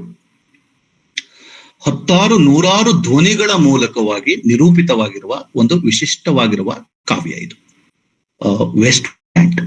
ಅದಕ್ಕೂ ಕೂಡ ತಾಂತ್ರಿಕವಾಗಿ ನಾವು ಹೀಗೆ ಹೇಳ್ಬೋದು, waste land deals with alienation, fractured experience, ಹೌದು. ಅದರ ಜೊತೆಗೆ ಒಂದು ರೀತಿಯಲ್ಲಿ ಇಲ್ಲಿ ಏಲಿಯಟ್ ಈ ಕೊಲ್ಯಾಜ್ ಆಫ್ ವಾಯ್ಸಸ್, ಧ್ವನಿಗಳ ಮಿಶ್ರಣ, 100 ಧ್ವನಿಗಳು ಬಂದು ದುಮ್ಮನೆ ಮಾತಾಡ್ತವೆ. ಅದರ ಹಿಂದೆ ಬ್ಯಾಕ್ ಗ್ರೌಂಡ್ ಇರಲ್ಲ, ಮುಂದೆ ಬ್ಯಾಕ್ ಗ್ರೌಂಡ್ ಇರಲ್ಲ. ನಾವು ಅಡಿ ಟಿಪ್ಪಣಿಗಳನ್ನು ನೋಡ್ಕೊಳ್ಬೇಕಾಗ್ತದೆ ಮತ್ತು ಯಾಕೆ ಹೀಗೆ ಮಾತನಾಡ್ತವೆ ಹೇಳ್ತಕ್ಕಂಥದ್ದನ್ನ ಅರ್ಥ ಮಾಡ್ಕೊಳ್ಬೇಕಾಗ್ತದೆ. ಹಾಗಾಗಿ ಓದುಗರು ಪ್ಯಾಸಿವ್ ಆಗಿ ಓದ್ಲಿಕ್ಕಂತೂ ಸಾಧ್ಯನೇ ಇಲ್ಲ. ಇದಕ್ಕೆ ಒಂದು ಪ್ರಿಪೇರ್ಡ್ನೆಸ್ ಬೇಕು. ಎರಡನೇದು, ಈ ಇಮೇಜ್ಗಳನ್ನ ಮತ್ತು ವಾಯ್ಸಸ್ ಅನ್ನ ಕನೆಕ್ಟ್ ಮಾಡ್ತಕ್ಕಂಥದ್ದನ್ನ ನಾವು ಅರ್ಥಕೊಳ್ಬೇಕಾಗ್ತದೆ. ಸೊ ಕ್ಯಾಲಿಡೋಸ್ಕೋಪಿಕ್ ಟೆಕ್ನಿಕ್ ಮತ್ತು ಈ ಬಗೆಯ ಕೊಲ್ಯಾಜ್ ಆಫ್ ವಾಯ್ಸಸ್, ಇವೆರಡು ತಂತ್ರಗಾರಿಕೆಯನ್ನ ನಾವು ಗಮನಿಸಬಹುದು. ಈ ನಿರೂಪಣೆಗೆ ಸಂಬಂಧಪಟ್ಟ ಹಾಗೆ ಇನ್ನೊಂದು ಮಾತನ್ನ ನಾವು ಸೇರಿಸ್ಕೊಳ್ಬೇಕು. ಅದು ಅಂದ್ರೆ, ಇಡೀ ಪದ್ಯ it has A mythical structure. ಒಂದು ಮಿತ್ ಉಪಯೋಗಿಸ್ಕೊಂಡು, ಪುರಾಣಗಳನ್ನ ಉಪಯೋಗಿಸ್ಕೊಂಡು, ಆಂಥ್ರೋಪಾಲಜಿ ಆಕ್ಚುಲಿ ಅದನ್ನ ಉಪಯೋಗಿಸ್ಕೊಂಡು ಏಲಿಯಟ್ ಸಮಕಾಲೀನ ಸಮಾಜವನ್ನ ಕುರಿತು ಮಾತನಾಡ್ತಾನೆ. ಆತನೇ ವಿವರಿಸಿದ ಹಾಗೆ, Waste Land is indebted to 2 source books. Miss Jessie Weston ಅವರ ಫ್ರಮ್ ರಿಚುವಲ್ ಟು ರೊಮ್ಯಾನ್ಸ್ ಮತ್ತು ಜೇಮ್ಸ್ ಫ್ರೇಜರ್ ಆಂಥ್ರೋಪಾಲಜಿಸ್ಟ್, ಆತನ ಗೋಲ್ಡನ್ ಬೋ, ಈ ಸೋರ್ಸ್ ಬುಕ್ಗಳಿಂದ ಯಥೇಚ್ಛವಾಗಿ ಅದು ಆಹಾರವನ್ನ ಪಡೆದಿದೆ. ಫಿಶರ್ ಕಿಂಗ್ ಮಿತ್, ಒಂದು ಫರ್ಟಿಲಿಟಿ ವೆಜಿಟೇಷನ್ ಮಿತ್ ಅಲ್ಲಿ ಬರ್ತಕ್ಕಂಥ ಫಿಶರ್ ಕಿಂಗ್ ಮಿತ್ ಹೇಳ್ತಕ್ಕಂಥದನ್ನ ಬಳಸಿಕೊಂಡು ಏಲಿಯಟ್ ಆಧುನಿಕ ಯುರೋಪ್ ಹೇಗೆ ಬರಡಾಗಿದೆ, it is cursed, it is completely sterile ಹೇಳ್ತಕ್ಕಂತಹ ಒಂದು ಮಾತನ್ನ ಹೇಳ್ತಾರೆ. ಸೊ ಈ 2 ಸೋರ್ಸ್ ಬುಕ್ಗಳನ್ನ ಆತ ಬಳಸ್ಕೊಂಡಿದ್ದಾನೆ. ಅಂದ್ರೆ ಎರಡೇ ಅಂತ ಅಲ್ಲ, ಇಲ್ಲಿ 100 ಸೋರ್ಸ್ಗಳು ಇದ್ದಾವೆ. ಅದನ್ನ ನಾವು ಅಲ್ಯೂಷನ್ಸ್ ಅಂತ ಕರಿಬಹುದು, ಕ್ರಾಸ್ ರೆಫರೆನ್ಸಸ್. ಬೇರೆ ಬೇರೆ ಬೇರೆ ಬೇರೆ ಬೇರೆಯಾದ ಭಿನ್ನವಾದ ಸಂಸ್ಕೃತಿಗಳಿಂದ, ಪರಂಪರೆಗಳಿಂದ ತೆಗೆದುಕೊಂಡು ಆತ ಈ ಪದ್ಯವನ್ನ ಕಟ್ಟಿದ್ದಾನೆ. ಅಲ್ಲಿ ನಾವು ಫರ್ಟಿಲಿಟಿ ಮಿತ್ಸ್ ಬಗ್ಗೆ ಆಲೋಚನೆ ಮಾಡ್ಬೇಕಾಗ್ತದೆ. ಮುಖ್ಯವಾಗಿ ಫಿಶರ್ ಕಿಂಗ್ ಅನ್ನ ಹೇಗೆ ಇಲ್ಲಿ ಯೂಸ್ ಮಾಡಿದಾನೆ ಹೇಳ್ತಕ್ಕಂಥದನ್ನ ಅರ್ಥ ಮಾಡ್ಕೊಳ್ಬೇಕಾಗ್ತದೆ. ಅಷ್ಟೇ ಅಲ್ಲ, ಆಧುನಿಕ ಕಾಲಕ್ಕೂ ಮತ್ತು ಗತಕಾಲಕ್ಕೂ ಹೇಗೆ ಸಂಬಂಧವನ್ನ ಆತ ಕನೆಕ್ಟ್ ಮಾಡ್ತಾ ಇದ್ದಾನೆ ಹೇಳ್ತಕ್ಕಂಥದ್ದನ್ನು ಕೂಡ ನಾವು ಗಮನಿಸಬೇಕಾಗ್ತದೆ. ಸೊ ನಿರೂಪಣಾ ತಂತ್ರದಲ್ಲಿ ಈ ರೀತಿಯಾಗಿರ್ತಕ್ಕಂಥ ಮಿಥಿಕಲ್ ಸ್ಟ್ರಕ್ಚರ್ ಕೂಡ ಬರ್ತದೆ. ಏಲಿಯಟ್ ತನ್ನ ಮತ್ತೊಂದು ಲೇಖನ ಟ್ರೆಡಿಷನ್ ಇನ್ ಇಂಡಿವಿಜುವಲ್ ಟ್ಯಾಲೆಂಟ್ ಅಲ್ಲಿ ಇನ್ನೊಂದು ಮಾತು ಸೇರಿಸಿದ್ದ. A poet must possess historical sense. ಒಂದು ಚಾರಿತ್ರಿಕವಾಗಿರ್ತಕ್ಕಂಥ ಪ್ರಜ್ಞೆ ಬೇಕು. ಅಂದ್ರೆ ಪರಂಪರೆಗಳ ಒಂದು ಅರಿವು ಇರಬೇಕಾಗ್ತದೆ ಅಂತ ಹೇಳ್ತಾ ಈ ವೇಸ್ಟ್ ಲ್ಯಾಂಡ್ ಪದ್ಯವನ್ನ ಓದಿದ್ರೆ ಆತ ವಿಮರ್ಶೆಯಲ್ಲಿ ಯಾವ ಬಗೆಯ ಥಿಯರಿಯನ್ನ ಕಟ್ಟಿದನೋ ಅದನ್ನ ಇಲ್ಲಿ ಅಪ್ಲೈ ಮಾಡಿದಾನೆ ಹೇಳ್ತಕ್ಕಂಥದ್ದು ಗೊತ್ತಾಗ್ತದೆ. ಹಾಗಾಗಿ ನಾವು ಇದನ್ನ ಓದಬೇಕಾದ್ರೆ ಬೃಹದಾರಣ್ಯಕ ಉಪನಿಷತ್ತಿನ ತೆಗೆದುಕೊಂಡಿರ್ತಕ್ಕಂಥ 5ನೇ ಭಾಗ, ಫರ್ಟಿಲಿಟಿ ವೆಜಿಟೇಷನ್ ಮಿತ್ಗಳು, ಫಿಶರ್ ಕಿಂಗ್ ಮಿತ್, ಬೇರೆ ಬೇರೆ ಬೇರೆ ಬೇರೆ ಸೋರ್ಸ್ ಬುಕ್ಗಳು, ಗ್ರೀಕ್, ಲ್ಯಾಟಿನ್, ಶೇಕ್ಸ್ಪಿಯರ್, ಮೆಟಾಫಿಸಿಕಲ್ ಪೊಯಿಟ್ಸ್, ಹೀಗೆ ಬೈಬಲ್, ಈಗ ಬೇರೆ ಬೇರೆ ಬೇರೆ ಬೇರೆ ರೀತಿಯಾಗಿರ್ತಕ್ಕಂಥ ಕ್ರಾಸ್ ರೆಫರೆನ್ಸ್ ನಾವು ನೋಡ್ತೇವೆ. ಹಾಗಾಗಿ ವೆಸ್ಟ್ ಲ್ಯಾಂಡ್ ಅನ್ನ ಓದ್ಬೇಕಾದ್ರೆ ಅದನ್ನ ಯುರೋಪಿನ ಒಂದು ಕಾವ್ಯ ಪರಂಪರೆ ಒಳಗೆ ಬರುತ್ತದೆ ಅಂತ ಹೇಳ್ತದೆ ಹೊರತು ಇಂಗ್ಲಿಷ್ ಕಾವ್ಯ ಪರಂಪರೆಯಲ್ಲಿ ಬರಕ್ಕಾಗಲ್ಲ. ಅದೊಂದು ನವ್ಯ ಕಾವ್ಯ ಹೇಳ್ತಕ್ಕಂಥದ್ದು ಕೇವಲ ಒಂದು ಪ್ರದೇಶಕ್ಕೆ ಸೀಮಿತವಾಗ್ತಲ್ಲ, ಒಂದು ಟ್ರಾನ್ಸ್ ಅಟ್ಲಾಂಟಿಕ್ ಟ್ರಾನ್ಸ್ ಪ್ಯಾಸಿಫಿಕ್ ಆಗಿರ್ತಕ್ಕಂಥ ಕಾವ್ಯ ಧರ್ಮ. ಸೊ ಹಾಗಾಗಿ ಇದನ್ನು ಕೂಡ ನಾವು ಗಮನಿಸ್ಕೊಳ್ಬೇಕಾಗ್ತದೆ. ಇಷ್ಟನ್ನ ಹೇಳಿ ಇನ್ನೂ ನನ್ನ ಚರ್ಚೆಯನ್ನ ಮುಂದುವರಿಸಲಿಕ್ಕೆ ಬಯಸ್ತೇನೆ. ವೇಸ್ಟ್ಲ್ಯಾಂಡ್ ಶುರುವಾಗದೆ ಈಗಾಗಲೇ ಹೇಳಿದೆ 5 ಭಾಗಗಳಲ್ಲಿದೆ. ಅದಕ್ಕೆ ಒಂದು ಎಪಿಗ್ರಾಫ್ ಕೂಡ ಇದೆ. ಅದು ಹಾಲೋಮನ್ನಲ್ಲೂ ಇದೆ, Alfred J Prufrock love song of Alfred Prufrock ಅಲ್ಲೂ ಇದೆ.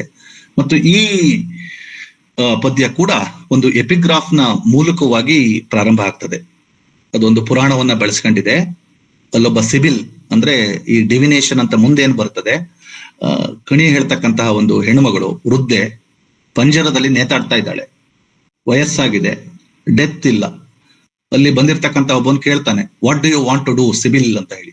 ಅದು ಹೇಳ್ತದೆ, ಅಥವಾ ಅವಳು ಹೇಳ್ತಾಳೆ, ಐ ವಾಂಟ್ ಟು ಡೈ, ನಾನು ಸಾಯ್ಲಿಕ್ಕೆ ಬಯಸ್ತೇನೆ. ಆದ್ರೆ she is cursed, she cannot die, she has to suffering. ಈ ಎಪಿಗ್ರಾಫ್ ಕೂಡ ನಮ್ಮ ಪದ್ಯದ ಒಂದು ಭಾಗನೇ, ಅವಿಭಾಜ್ಯ ಅಂಗ ಅದೊಂದು. ಎಲಿಯಟ್ ಈ ತಂತ್ರಗಾರಿಕೆಯನ್ನು ಕೂಡ ಬಳಸ್ತಾನೆ. ಅಂದ್ರೆ ಈ ಕಾವ್ಯದ ಪ್ರಪಂಚವನ್ನ ಪ್ರವೇಶಕ್ಕಿಂತ ಮೊದಲೇನೆ ಸಂಕೇತದ ರೂಪದಲ್ಲಿ ಎಲಿಯಟ್ ಒಂದು ಎಮೋಷನಲ್ ಕಾಂಟೆಕ್ಸ್ಟ್ ಅನ್ನ ಕೊಡ್ತಾನೆ, ಒಂದು ಸಂದರ್ಭವನ್ನ ಸೃಷ್ಟಿ ಮಾಡ್ತಾನೆ. ಹಾಗಾಗಿ ಮುಂದೆ ಹೋಗೋದಕ್ಕಿಂತ ಮೊದಲು ಈಗಲೇ ನಾವು ಹೇಳ್ಬಿಡ್ಬೋದು, ಓಹೋ ಈ ಪದ್ಯ ಯಾವುದ್ರ ಬಗ್ಗೆ ಇದೆ, ಫ್ರಾಯ್ಡಿಯನ್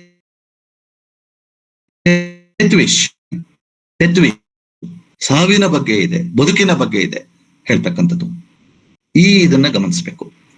ಮತ್ತು ಅದರ ಮುಂದೆ ಆತ ಡೆಡಿಕೇಶನ್ ಕೂಡ ಮಾಡಿದ್ದಾನೆ. ಒರಿಜಿನಲ್ಲೇ ಮೊದಲನೇ ಎಡಿಷನ್ ಅಲ್ಲಿ ಇದಿರ್ಲಿಲ್ವಂತೆ, 2ನೇ ಎಡಿಷನ್ ಅಲ್ಲಿ ಡೆಡಿಕೇಶನ್ ಅನ್ನ ತನ್ನ ಸಾಹಿತ್ಯಿಕ ಗುರು ಮತ್ತೊಬ್ಬ ದೈತ್ಯ ಪ್ರತಿಭೆ ಎಜ್ರಾ ಪೌಂಡ್ಗೆ ಅರ್ಪಿಸಿದ್ದಾನೆ. ಆತನನ್ನ ಕ್ರಾಫ್ಟ್ಸ್ಮನ್ ಹೇಳ್ತಕ್ಕಂಥ ಮಾತಿನಿಂದ ಕರೀತಾನೆ, ಅದ್ಭುತವಾದ ಕ್ರಾಫ್ಟ್ಸ್ಮನ್ ಆತ ಹೇಳಿ. ಇದಕ್ಕೆ ಕಾರಣ ಕೂಡ ಸಾಹಿತ್ಯದ ವಿದ್ಯಾರ್ಥಿಗಳಾದ ನಮ್ಮೆಲ್ಲರಿಗೂ ಇದೆ ಅಂತ ನಾನು ಭಾವಿಸಿದ್ದೀನಿ. ಯಾಕೆಂದ್ರೆ ವೇಸ್ಟ್ಲ್ಯಾಂಡ್ ಈಗಿರ್ತಕ್ಕಂಥದ್ದು 2 ಪಟ್ಟು 3 ಪಟ್ಟು ಇತ್ತಂತೆ. ಅದಕ್ಕೆ ಕತ್ತರಿ ಆಡಿಸಿ ಅದನ್ನ ಒಂದು ವಿಶಿಷ್ಟವಾಗಿರ್ತಕ್ಕಂತಹ ಸ್ಟ್ರಕ್ಚರ್ ಕೊಟ್ಟಿದ್ದು ಎಜ್ರಾ ಪೌಂಡ್. ಹಾಗಾಗಿ ಎಲಿಯಟ್ ತನ್ನ ಸಾಹಿತ್ಯಿಕ ಗುರುವಿಗೆ craftsman, this poem is dedicated to him ಹೇಳುವುದರ ಮೂಲಕವಾಗಿ ಒಂದು ಅಭಿನಂದನೆಯನ್ನು ಕೂಡ ಸಲ್ಲಿಸಿದ್ದಾನೆ. ನೋಡಿ ಹೇಗೆ ಈ ಪದ್ಯ ಪ್ರಾರಂಭ ಆಗ್ತದೆ. ಮೊದಲನೆಯ ಭಾಗದ ಹೆಸರೇ ಬರಿಯಲ್ ಆಫ್ ದ ಡೆಡ್.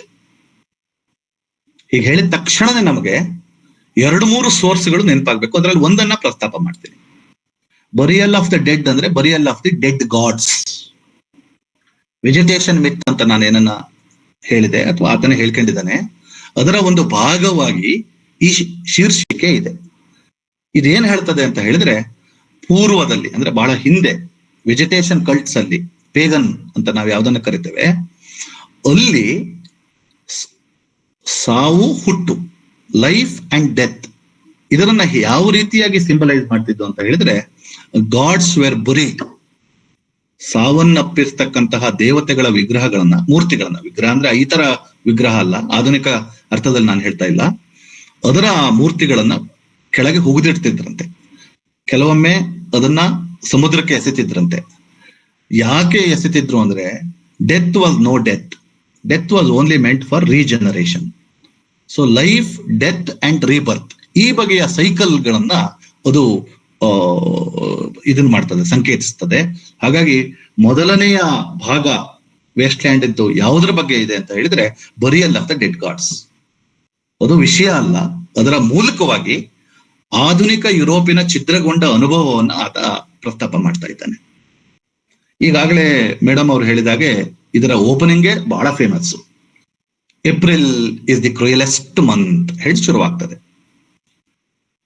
ಭಾರತೀಯರಾದ ನಮಗೆ, ಶಿವಮೊಗ್ಗ ಮಲೆನಾಡು, ನೀವು ಧಾರವಾಡದಲ್ಲಿದ್ದೀರಿ, ನಮ್ಮಿಬ್ಬರಿಗೂ ಗೊತ್ತಿದೆ ಏಪ್ರಿಲ್ ಮೇ ಬಂತು ಅಂದ್ರೆ 40 ಡಿಗ್ರಿ ದಾಟ್ತದೆ. ನಮಗೆ ನಿಜವಾಗ್ಲೂ ಅದು April is the cruellest month. ಆದ್ರೆ ಇಂಗ್ಲಿಷ್ ಸಾಹಿತ್ಯದ ವಿದ್ಯಾರ್ಥಿಗಳಾದ ನಮಗೆ ಇನ್ನೂ ಒಂದು ಗೊತ್ತಿದೆ, ಇಂಗ್ಲೆಂಡಿಗರಿಗೆ ಏಪ್ರಿಲ್ ಮೇ ಜೂನ್ ಅಂತ ಹೇಳಿದ್ರೆ ಅದು summer, it is the beginning of summer. ಆದ್ರೆ ಎಲಿಯಟ್ ಯಾವ ಅರ್ಥದಲ್ಲಿ April is the cruellest month ಅಂತ ಹೇಳ್ತಾನೆ? April should be very welcoming season, ಅದು ವಸಂತ ಕಾಲದ ಪ್ರಾರಂಭ. ಅದನ್ನ ವ್ಯಂಗ್ಯದ ರೂಪದಲ್ಲಿ ಆತ ಮಾತನಾಡ್ತಾ ಇದ್ದಾನೆ. ಯಾಕೆ ಅಂದ್ರೆ ಈಸ್ಟರ್ ಯಾವುದನ್ನ ನಾವು ಪುನರ್ಜನ್ಮ ಅಂದ್ರೆ ಜೀಸಸ್ ನ ಡೆತ್ ಅಂಡ್ ರೀಬರ್ತ್ ಅಂತ ಹೇಳ್ತೇವೆ, ಅದು ಯಾವ ತಿಂಗಳಲ್ಲಿ ಬರ್ತದೆ ಅಂತ ಹೇಳಿದ್ರೆ ಏಪ್ರಿಲ್ ಅಲ್ಲಿ ಬರ್ತದೆ. So it's a matter of celebration. ಅಷ್ಟೇ ಅಲ್ಲ, ನೀವು ಬರಿಯಲ್ ಆಫ್ ದ ಡೆಡ್ ಅಂತ ಗಮನಿಸಿದ್ರೆ, death was not really for death but it was meant for rebirth. ಅಂದ್ರೆ ಒಂದು ಚಲನೆ. ಆಧುನಿಕ ಯುರೋಪಿಯನ್ನರು ಮತ್ತು ನಾವು, ನಮಗೆ ಒಳಿತು ಮತ್ತು ಕೆಡುಕಿನ ನಡುವೆ ಇರ್ತಕ್ಕಂತಹ ಭಿನ್ನತೆಗಳೇ ಗೊತ್ತಿಲ್ಲ.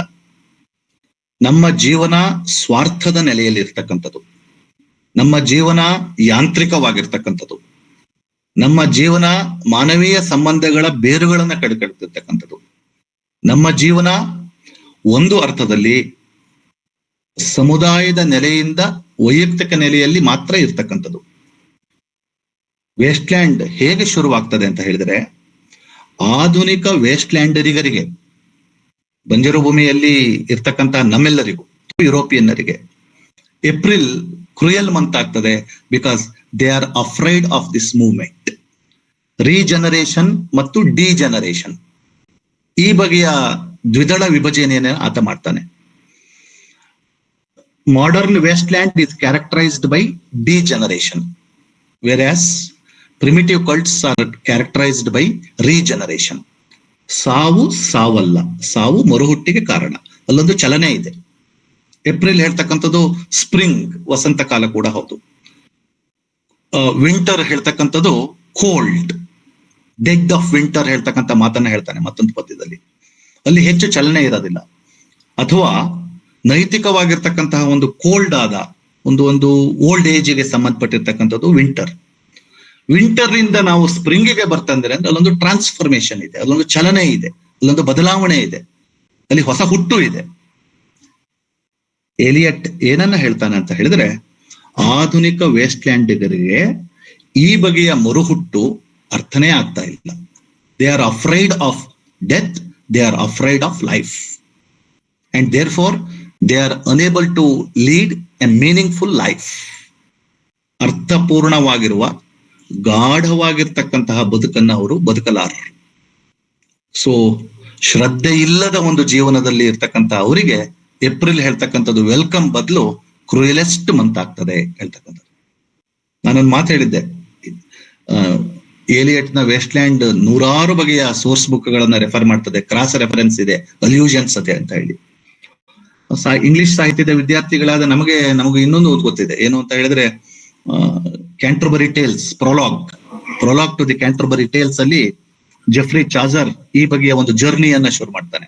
ಅದು ಜರ್ನಿ ಪ್ರಯಾಣದ ರೂಪದಲ್ಲಿದೆ. ಇದರಲ್ಲೂ ಕೂಡ ಜರ್ನಿ ಬರ್ತದೆ, ನೂರಾರು ಬಗೆಯ ಜರ್ನಿಗಳು ಬರ್ತವೆ. ಆದ್ರೆ ಕ್ಯಾಂಟರ್ಬರಿ ಟೇಲ್ಸ್ ನಲ್ಲಿ ಜೀಸಸ್ ನ ನೋಡ ಹೋಗ್ತಕ್ಕಂತ ಅಲ್ಲಿನ ಪ್ರಯಾಣಿಕರು ಬಹಳ ಸಂತೋಷದಿಂದ ಶ್ರದ್ಧೆಯಿಂದ ಹೋಗ್ತಾರೆ. ಆದ್ರೆ ಆಧುನಿಕ ವೇಸ್ಟ್ಲ್ಯಾಂಡಿಗರು ಈ ಬಗೆಯ ಒಂದು ಶ್ರದ್ಧೆ ನೈತಿಕತೆಯಲ್ಲಿ ಕಳ್ಕೊಂಡಿದ್ದಾರೆ. ಹಾಗಾಗಿ April becomes the cruellest month. ಬಹಳ ವ್ಯಂಗ್ಯದಿಂದ ಮತ್ತು ವಿಷಾದದಿಂದ, ಕೇವಲ ವ್ಯಂಗ್ಯದಲ್ಲಿ ಮಾತ್ರ ನಿಲ್ಲೋದಿಲ್ಲ ಎಲಿಯಟ್, ಬಹಳ ವಿಷಾದದಿಂದಲೂ ಕೂಡ ಹೇಳ್ತಾನೆ. ನಿಮಿಷಕ್ಕೆ ನಾನು ನಿಲ್ಲಿಸ್ಬೇಕು ಅನ್ಸುತ್ತೆ, ಟ್ರೈ ಮಾಡ್ತಾ ಇರ್ತೀನಿ. ಎರಡನೇದು, ಅನೇಕ ಇಮೇಜ್ಗಳು ಬರ್ತದೆ ಇದರಲ್ಲಿ. ಇದರ ನಂತರ ಆತ ಒಂದು ಇಮೇಜ್ ಕೊಡ್ತಾನೆ. ಒಂದು ಮೌಂಟೇನ್ ಇದೆ, ಅಲ್ಲಿ ಒಬ್ಬ ರಾಜಕುಮಾರಿ ಇದ್ದಾಳೆ, ಪ್ರಿನ್ಸೆಸ್. ಅವಳು ಒಂದು ಮಾತು ಹೇಳ್ತಾಳೆ. ಅವಳು ಜರ್ನಿ ಬಂದಿದ್ದಾಳೆ, ವಿಂಟರ್ ನೆನಪು, ಮಿಕ್ಸಿಂಗ್ ಮೆಮೊರಿ ಅಂಡ್ ಡಿಸೈರ್ ಹೇಳ್ತಕ್ಕಂಥ ಮಾತನ್ನ ಆತ ಹೇಳ್ತಾನೆ. ಅವಳು ತನ್ನ ಸ್ನೇಹಿತನ ಜೊತೆ ಮಾತನಾಡ್ತಾ ಇರ್ಬೇಕಾದ್ರೆ ಒಂದು ಮಾತು ಹೇಳ್ತಾನೆ, I am not Russian, I am from Lithuania, a German ಹೇಳ್ತಕ್ಕಂಥ ಮಾತನ್ನ ಹೇಳ್ತಾರೆ. ಯಾಕೆ ಏಲಿಯಟ್ ಒಬ್ಬ ಪ್ರಿನ್ಸೆಸ್ ಬಾಯಿಯಲ್ಲಿ ಹಳೆಯ ನೆನಪುಗಳನ್ನ, ಸ್ಮೃತಿಯನ್ನ ಪುನಃ ಪುನಃ ಪುನಃ ಪ್ರಸ್ತಾಪ ಮಾಡ್ತಾ, ಐ ಆಮ್ ನಾಟ್ ರಷ್ಯನ್, ರಷ್ಯಾದ ಡ್ಯೂಕ್ನಿಗೆ ಮದುವೆ ಆದವಳು ಅವಳು ಹೇಳ್ತಾಳೆ, I am not Russian, I am from Lithuania, Germany ಅಂತ ಹೇಳತಕ್ಕಂಥ ಮಾತನ್ನ ಹೇಳ್ತಾರೆ. ಅಂದ್ರೆ the whole waste land deals with identity crisis. ಬಿಕ್ಕಟ್ಟುಗಳಲ್ಲಿ ಬೇರೆ ಬೇರೆ ರೀತಿಯಾದ ಬಿಕ್ಕಟ್ಟುಗಳಿದೆ. ಅದರಲ್ಲಿ ಒಂದು ಬಿಕ್ಕಟ್ಟು ಯಾವ್ದಪ್ಪ ಅಂದ್ರೆ ಐಡೆಂಟಿಟಿ ಕ್ರೈಸಿಸ್. ಅವಳಿಗೆ ಇಲ್ಲಿಗೆ ಸೇರ್ಬೇಕು, ಅಲ್ಲಿಗೆ ಸೇರ್ಬೇಕು ಅಂತಾನೂ ಗೊತ್ತಿಲ್ಲ. ಹಾಗಾಗಿ ಅವಳು I belong to nowhere, ಎಲ್ಲೆಲ್ಲಿಗೂ ಸಲ್ಲದವರು. ಇದು ಒಬ್ಬರ ಕಥೆಯಲ್ಲ, ಪ್ರೂಫ್ ರಾಕಂದು ಒಬ್ಬನ ಕಥೆ ಅಲ್ಲ, ಇಲ್ಲಿನ ಪ್ರಿನ್ಸೆಸ್ ಒಬ್ಬನ ಕಥೆ ಅಲ್ಲ, ಇದು ಎಲ್ಲರ ಕಥೆ ಹೇಳ್ತಕ್ಕಂಥ ಒಂದು ಮಾತನ್ನ ಹೇಳ್ತಾನೆ. ಹೀಗೆ ಹೇಳ್ತಾ ಹೇಳ್ತಾ ಹೇಳ್ತಾ ಇರ್ಬೇಕಾದ್ರೆ ಇನ್ನೊಂದು ಇಮೇಜ್ಗಳನ್ನ ಆತ ಕೊಡ್ತಾನೆ. ಮದಾಮ್ ಸೊಸಾಸ್ತ್ರಿಸ್, ನಾನು ಪದ್ಯವನ್ನು ಓದಕ್ ಹೋಗೋದಿಲ್ಲ, ದುಸ್ಸಾಹಸ ಮಾಡೋದಿಲ್ಲ. ಕೇವಲ ಒಂದು 40 ನಿಮಿಷದಲ್ಲಿ ಇದನ್ನ ಓದಿ ಹೇಳೋದು ಕಷ್ಟ. ಒಟ್ಟಾರೆಯಾದ ಚರ್ಚೆಯನ್ನು ನಾವು ಗಮನ. ಈ ಮದಾಮ್ ಸೊಸಾಸ್ತ್ರಿಸ್ ಯಾರು? ಅದು ಕೂಡ ಬೇರೆ ಸೋರ್ಸ್ ನಲ್ಲಿ ತಗೊಂಡಿರೋದು. ಈ ಸೋರ್ಸ್ ಅನ್ನ ನಾವು ಅಡಿ ಟಿಪ್ಪಣಿಗಳನ್ನ ಬೇಕಾದ್ರೆ ಸಿಟಿ ಥಾಮಸ್ ಅವರ ಪುಸ್ತಕವನ್ನು ನಾನು ಯೂಸ್ ಮಾಡ್ತಾ ಇದ್ದೀನಿ, ಅದರಲ್ಲಿ ಬೇಕಾದಷ್ಟು ಕೊಟ್ಟಿದ್ದಾರೆ. ನಾನು ಚರ್ಚೆಗಾಗಿ ಅದನ್ನೆಲ್ಲ ಅವಾಯ್ಡ್ ಮಾಡಿದ್ದೀನಿ. ಈ ಮೆದಾಮ್ ಸೊಸಾಸ್ತ್ರಿಸ್ ಅದೇ ಕ್ಲಿಯರ್ ವಾಯಂಟೆ, ಅಂದ್ರೆ ಡಿವಿನೇಷನ್ ಅಂತ ನಾವು ಯಾವುದನ್ನ ಕರಿತೇವೆ ಚಾರಿತ್ರಿಕವಾಗಿ ಪರಂಪರೆಯಲ್ಲಿ, ಅದೊಂದು ಆರ್ಟ್ ಅಂತ ತುಂಬಿದ್ರಂತೆ. ಈ ಮದಾಮ್ ಸೊಸಾಸ್ತ್ರಿಸ್ ಯುರೋಪಿನ ಅತ್ಯಂತ ಬುದ್ಧಿವಂತೆ ಅಂತೆ. She was the wisest man of Europe, women of Europe ಅಂತ ಹೇಳ್ತಕ್ಕಂಥದನ್ನ ಎಲಿಯಟ್ ವ್ಯಂಗ್ಯವಾಗಿ ಹೇಳ್ತಾಳೆ. ಆದ್ರೆ ಆಕೆಗೆ ಟ್ಯಾರೆಟ್ ಕಾರ್ಡ್ಸ್, ಕಣಿ ಹೇಳೋದನ್ನ IPL ಅಲ್ಲೂ ನೋಡಿದ್ದೀನಿ ನಾನು. ಅನೇಕ ಕಣಿ ಹೇಳೋರನ್ನ ಕರ್ಕೊಬಂದು ಯಾರು ಯಾವಾಗ ಔಟ್ ಆಗ್ತಾರೆ, ಯಾರು ಗೆಲ್ತಾರೆ ಹೇಳ್ತಕ್ಕಂಥದ್ದು ಮಾತಾಡ್ತಾರೆ. ಇದನ್ನ ಎಲಿಯಟ್ ಬಹುಶಃ 100 ವರ್ಷಗಳ ಕೆಳಗೆ ಗಮನಿಸಿದ್ದ ಅಂತ ಅನ್ಸುತ್ತೆ. ಮದಾಮ್ ಸೊಸಾಸ್ತ್ರಿಸ್ ಹೇಳ್ತಾ ಇರ್ತಕ್ಕಂಥ ಒಂದು ಕಣಿ, ಫಾರ್ಚೂನ್ ಟೆಲಿಂಗ್, ಒಂದು ವಲ್ಗರ್ ನೆಲೆಯಿಂದ ಇರ್ತಕ್ಕಂಥದ್ದು. ಅದಕ್ಕೊಂದು ಸಾಂಪ್ರದಾಯಿಕವಾದ ಘನತೆಯ ಒಂದು ಹಿನ್ನೆಲೆ ಇರದೇ ಇರ್ತಕ್ಕಂಥದ್ದು. ಸೊ ಈ ಭಾಗದಲ್ಲಿ ಎಲಿಯಟ್ ಒಂದು ದ್ವಿದಳ ವಿಭಜನೆಯ ಮೂಲಕವಾಗಿ ಅನೇಕ ವಿಚಾರಗಳನ್ನ ಪ್ರಸ್ತಾಪ ಮಾಡ್ತಾರೆ. ಏನಪ್ಪಾ ಅಂತ ಹೇಳಿದ್ರೆ, ಒಂದು ಗತಕಾಲದಲ್ಲಿ ಇರ್ತಕ್ಕಂತಹ ರೀತಿ ಮತ್ತು ವರ್ತಮಾನ, ಸ್ಟೆರಿಲಿಟಿ ಮತ್ತು fertility. Fisher King was a cursed king. ಆತ he has lost his potency. He was fishing but he cannot get any meaning. ಯಾಕೆ ಅಂತ ಹೇಳಿದ್ರೆ ಕರ್ಸ್, ಗ್ರೈಲ್ ಲೆಜೆಂಡ್ಸ್ ಅಂತ ಹೇಳ್ತಾರೆ. ಈ ಭಾಗದಲ್ಲಿ ಈ ವಿಷಯ fertility and loss of fertility ಇದು ಪ್ರಮುಖವಾಗಿ ಬಂದಿದೆ. ಎರಡನೇದು ಯಾವ್ದಪ್ಪ ಅಂತ ಹೇಳಿದ್ರೆ, ಆಧುನಿಕ ಒಂದು sense of good and evil they have lost. ಅವರ ಜೀವನ ಯಾಂತ್ರಿಕವಾಗಿದೆ, ಬರಡಾಗಿದೆ. ಅವರು ಅರ್ಥಪೂರ್ಣವಾಗಿರ್ತಕ್ಕಂತಹ ಒಂದು ಜೀವನವನ್ನ ಮಾಡ್ಲಾರರು ಹೇಳ್ತಕ್ಕಂಥದ್ದು. ಹೀಗೆ ಹೇಳ್ತಾ ಇರ್ಬೇಕಾದ್ರೆ ಈ ಮೊದಲನೇ ಭಾಗ ಹೇಗೆ ಮುಗಿತದೆ ಅಂತ ಹೇಳಿದ್ರೆ, ಅನ್ರಿಯಲ್ ಸಿಟಿ, ಲಂಡನ್ ವೇಸ್ಟ್ ಲ್ಯಾಂಡಿನ ಒಂದು ಅವಿಭಾಜ್ಯ ಅಂಗ ಲಂಡನ್ನಿಗರು ಅನ್ರಿಯಲ್ ಸಿಟಿ ಅಂತ ಕರೀತಾನೆ. 5ನೇ ಭಾಗದಲ್ಲಿ ವಾಟ್ ದಿ ಥಂಡರ್ ಸೆಡ್ ಒಳಗೆ ಲಂಡನ್, ಜೆರುಸಲೇಂ, ಅಥೆನ್ಸ್, ಹೀಗೆ ಪ್ಯಾರಿಸ್ ಇಲ್ಲ ಅನ್ಸತ್ತೆ, ಯುರೋಪಿನ ಬೇರೆ ಬೇರೆ ಸಿಟಿಗಳು, ನಗರಗಳು, they are all one, they are all completely fallen.